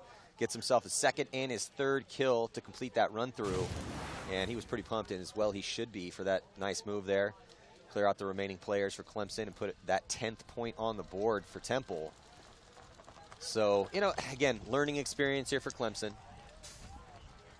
And that's really the only thing you can chalk this up to right now, Catfish. I mean, we've all been on the wrong side of a whooping before, and there's really no other way to look at it other than take your beating, learn from your mistakes. And I think the biggest mistake, or mistakes plural, that we're seeing out of Clemson is the lack of survivability. Yeah. I don't mind their breaks. They have shot a couple Temple players off the break as well. They also not everyone seems to know the field as well. Now, again, this layout just came out, so I can understand, but that's why you walk the field. I mean, it's a snake, man. The angles change, but not that much. And so, again, the lack of knowledge when these guys are getting into their spots, their secondaries, I think that's causing the deaths. Because, when you get in your spot and you're peeking around, trying to figure out who you need to shoot at and, trying to get the communication to go cross field, and then all of a sudden you look out into a ball. Yeah. Whereas if again, it's just isolating variables. Once you get into Snake 1, not everyone on the field can shoot at you. So you have to figure out, okay, well, who most likely am I going to be getting shot at? The D side's real strong. People have been moving up on the D side. So, again, it's just I need a little bit more homework out of Clemson and a little bit more tight gunfights in their bunkers. Oh. They definitely they're not scared. They definitely got the aggression thing down. We have yet to understand or see enough points on this field to even know if aggression is the way to go out here, to be honest. So this point right here, at this point in the game, is where they just start coming off wholesale because they're losing their gun battles. They're just running blindly in a stream of paint. Yeah, they're just, again, no time left, down a ton of points. At least they're dying onto their sword. Yeah, one way to go. I mean, again, they're going to lose big. You might as well lose big playing aggressive. It's better than hiding in your bunkers and losing gunfights. He didn't even know he was there. Clemson wants to put one more. Nope. See, not a bad end for the Tigers. Again, yeah, they lost big, but At least they were pushing forward and trying to win that last point. So, they need to go back to the drawing board, and again, they need a little bit more knowledge of the angles out there. I think that's causing some of these gunfight deaths, and didn't mind the game plans, but just not enough. But on the flip side, though, Catfish, Temple looked very, very sharp. Yeah, they looked very good. But I don't know, Matt. From what I'm seeing, I'm thinking that the Snake is where all the kills are coming out of. Yeah, the Snake is definitely becoming very important. The D side obviously is important as well too. We'll see. We'll see as this layout continues to play and we get different teams getting different looks and reps out here. Before we go to a short break and head to our next match, let's check in with Lauren. Thanks, Maddie. I'm here with Chris Kutzler. Congratulations on your win. Now, this wasn't your first match of the day. You did play FAU this morning, and it's kind of a blowout that didn't go your way. But you came back, and you had your own blowout. What were some of those things during that first match? A lot of people are calling this their learning match because you haven't been able to practice the field, analyze it that much. What are some things you're starting to learn and understand as you go further into this tournament this weekend? So far, it's been the standard, like the back fives. People aren't really breaking too far because the lanes are pretty wide. As far as the learning thing goes, the first match, there were penalties that just weren't in our favor. There was a lot of not as much paint breaking as we wanted. And so, in a sense, I guess it was learning in the sense that we needed to shoot something different, shoot some different lanes. But otherwise, it's a matter of getting that first kill, locking it down, and then playing smart, not throwing bodies away. Talk to me a little bit about breakout strategy. We saw earlier A&M was doing a lot of wide breakouts and being very successful with that. We've also seen a lot of teams play the pocket off the breakout. What do you think is going to be the most effective breakout this weekend? With this layout, it's definitely the wider you can get, the better. There's nothing in the middle as far as bunker goes, so if you get wide, you can chop everybody up when they try to make their bumps. Texas A&M, maybe they're a little quicker than us, used to the heat, but hopefully if we see them on Sunday, we'll be limber and ready to go. All right, well, congratulations on that win. So far, Temple has won one, lost one, so you got more to play. Stay tuned. We'll have Tennessee versus Michigan State coming up.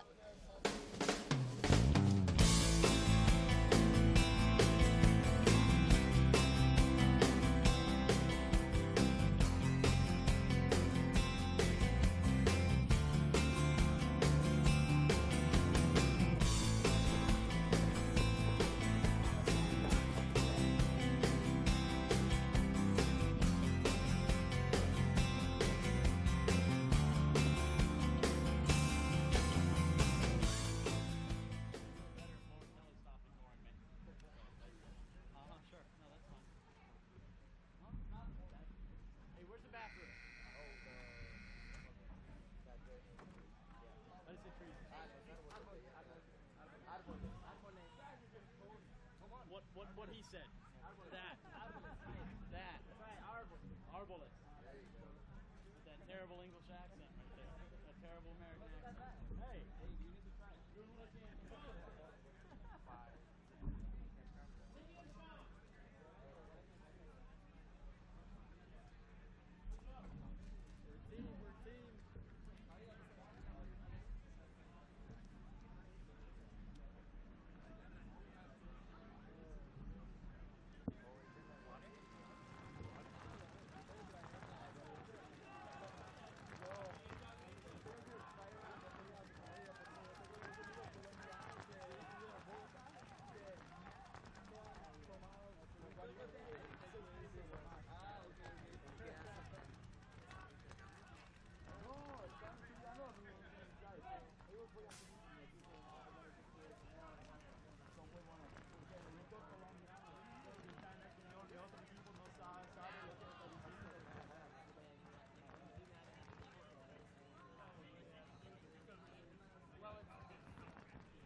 Y así me dice, ¿y estas dos que son? Y yo, la mierda. Y le dije, perdón, pero es que siempre me quedo con la idea que va documentada, güey. No la tomaste. No. I told you, I was pretty drunk. I don't know how they let me board the fucking airplane. I was drunk as fuck. Y me los quitaron y ya nada más tuve que comprar el ajá, sí, la viste, sí, la vi esa mañana. No sé, se la hacía a los TSA. ¿Aquí en Estados Unidos? No, en México, te digo. Justo abordando el avión y así me dice, ya no puedes documentar.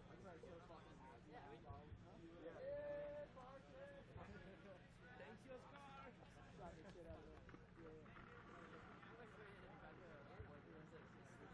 didn't even know. I had no idea what was going on. I realized. Yeah. I was like, wait a minute. That's not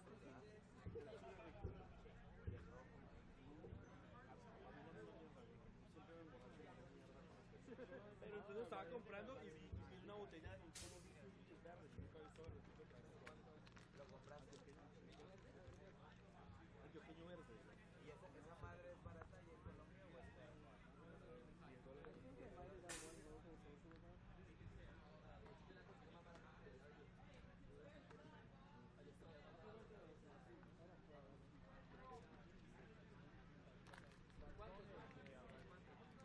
los cuartos.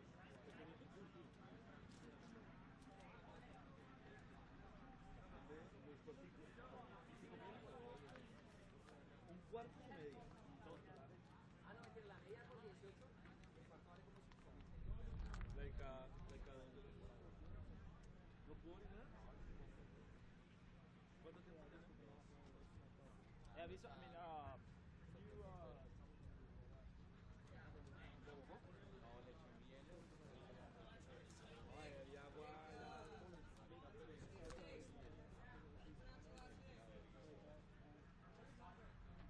hey, wait. That's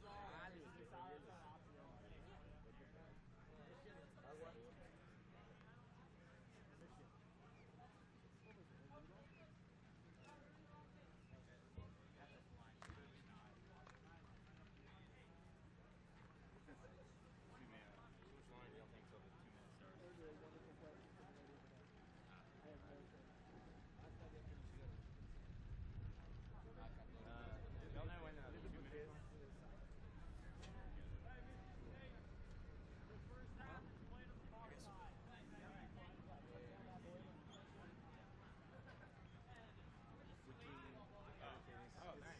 It's full service. No, there's a problem with materials. No, thank Full you. service. Hey. Do you know how much time this split starts? We'll let you know. All right. Thank you guys. Appreciate it. So, Joe, what happened?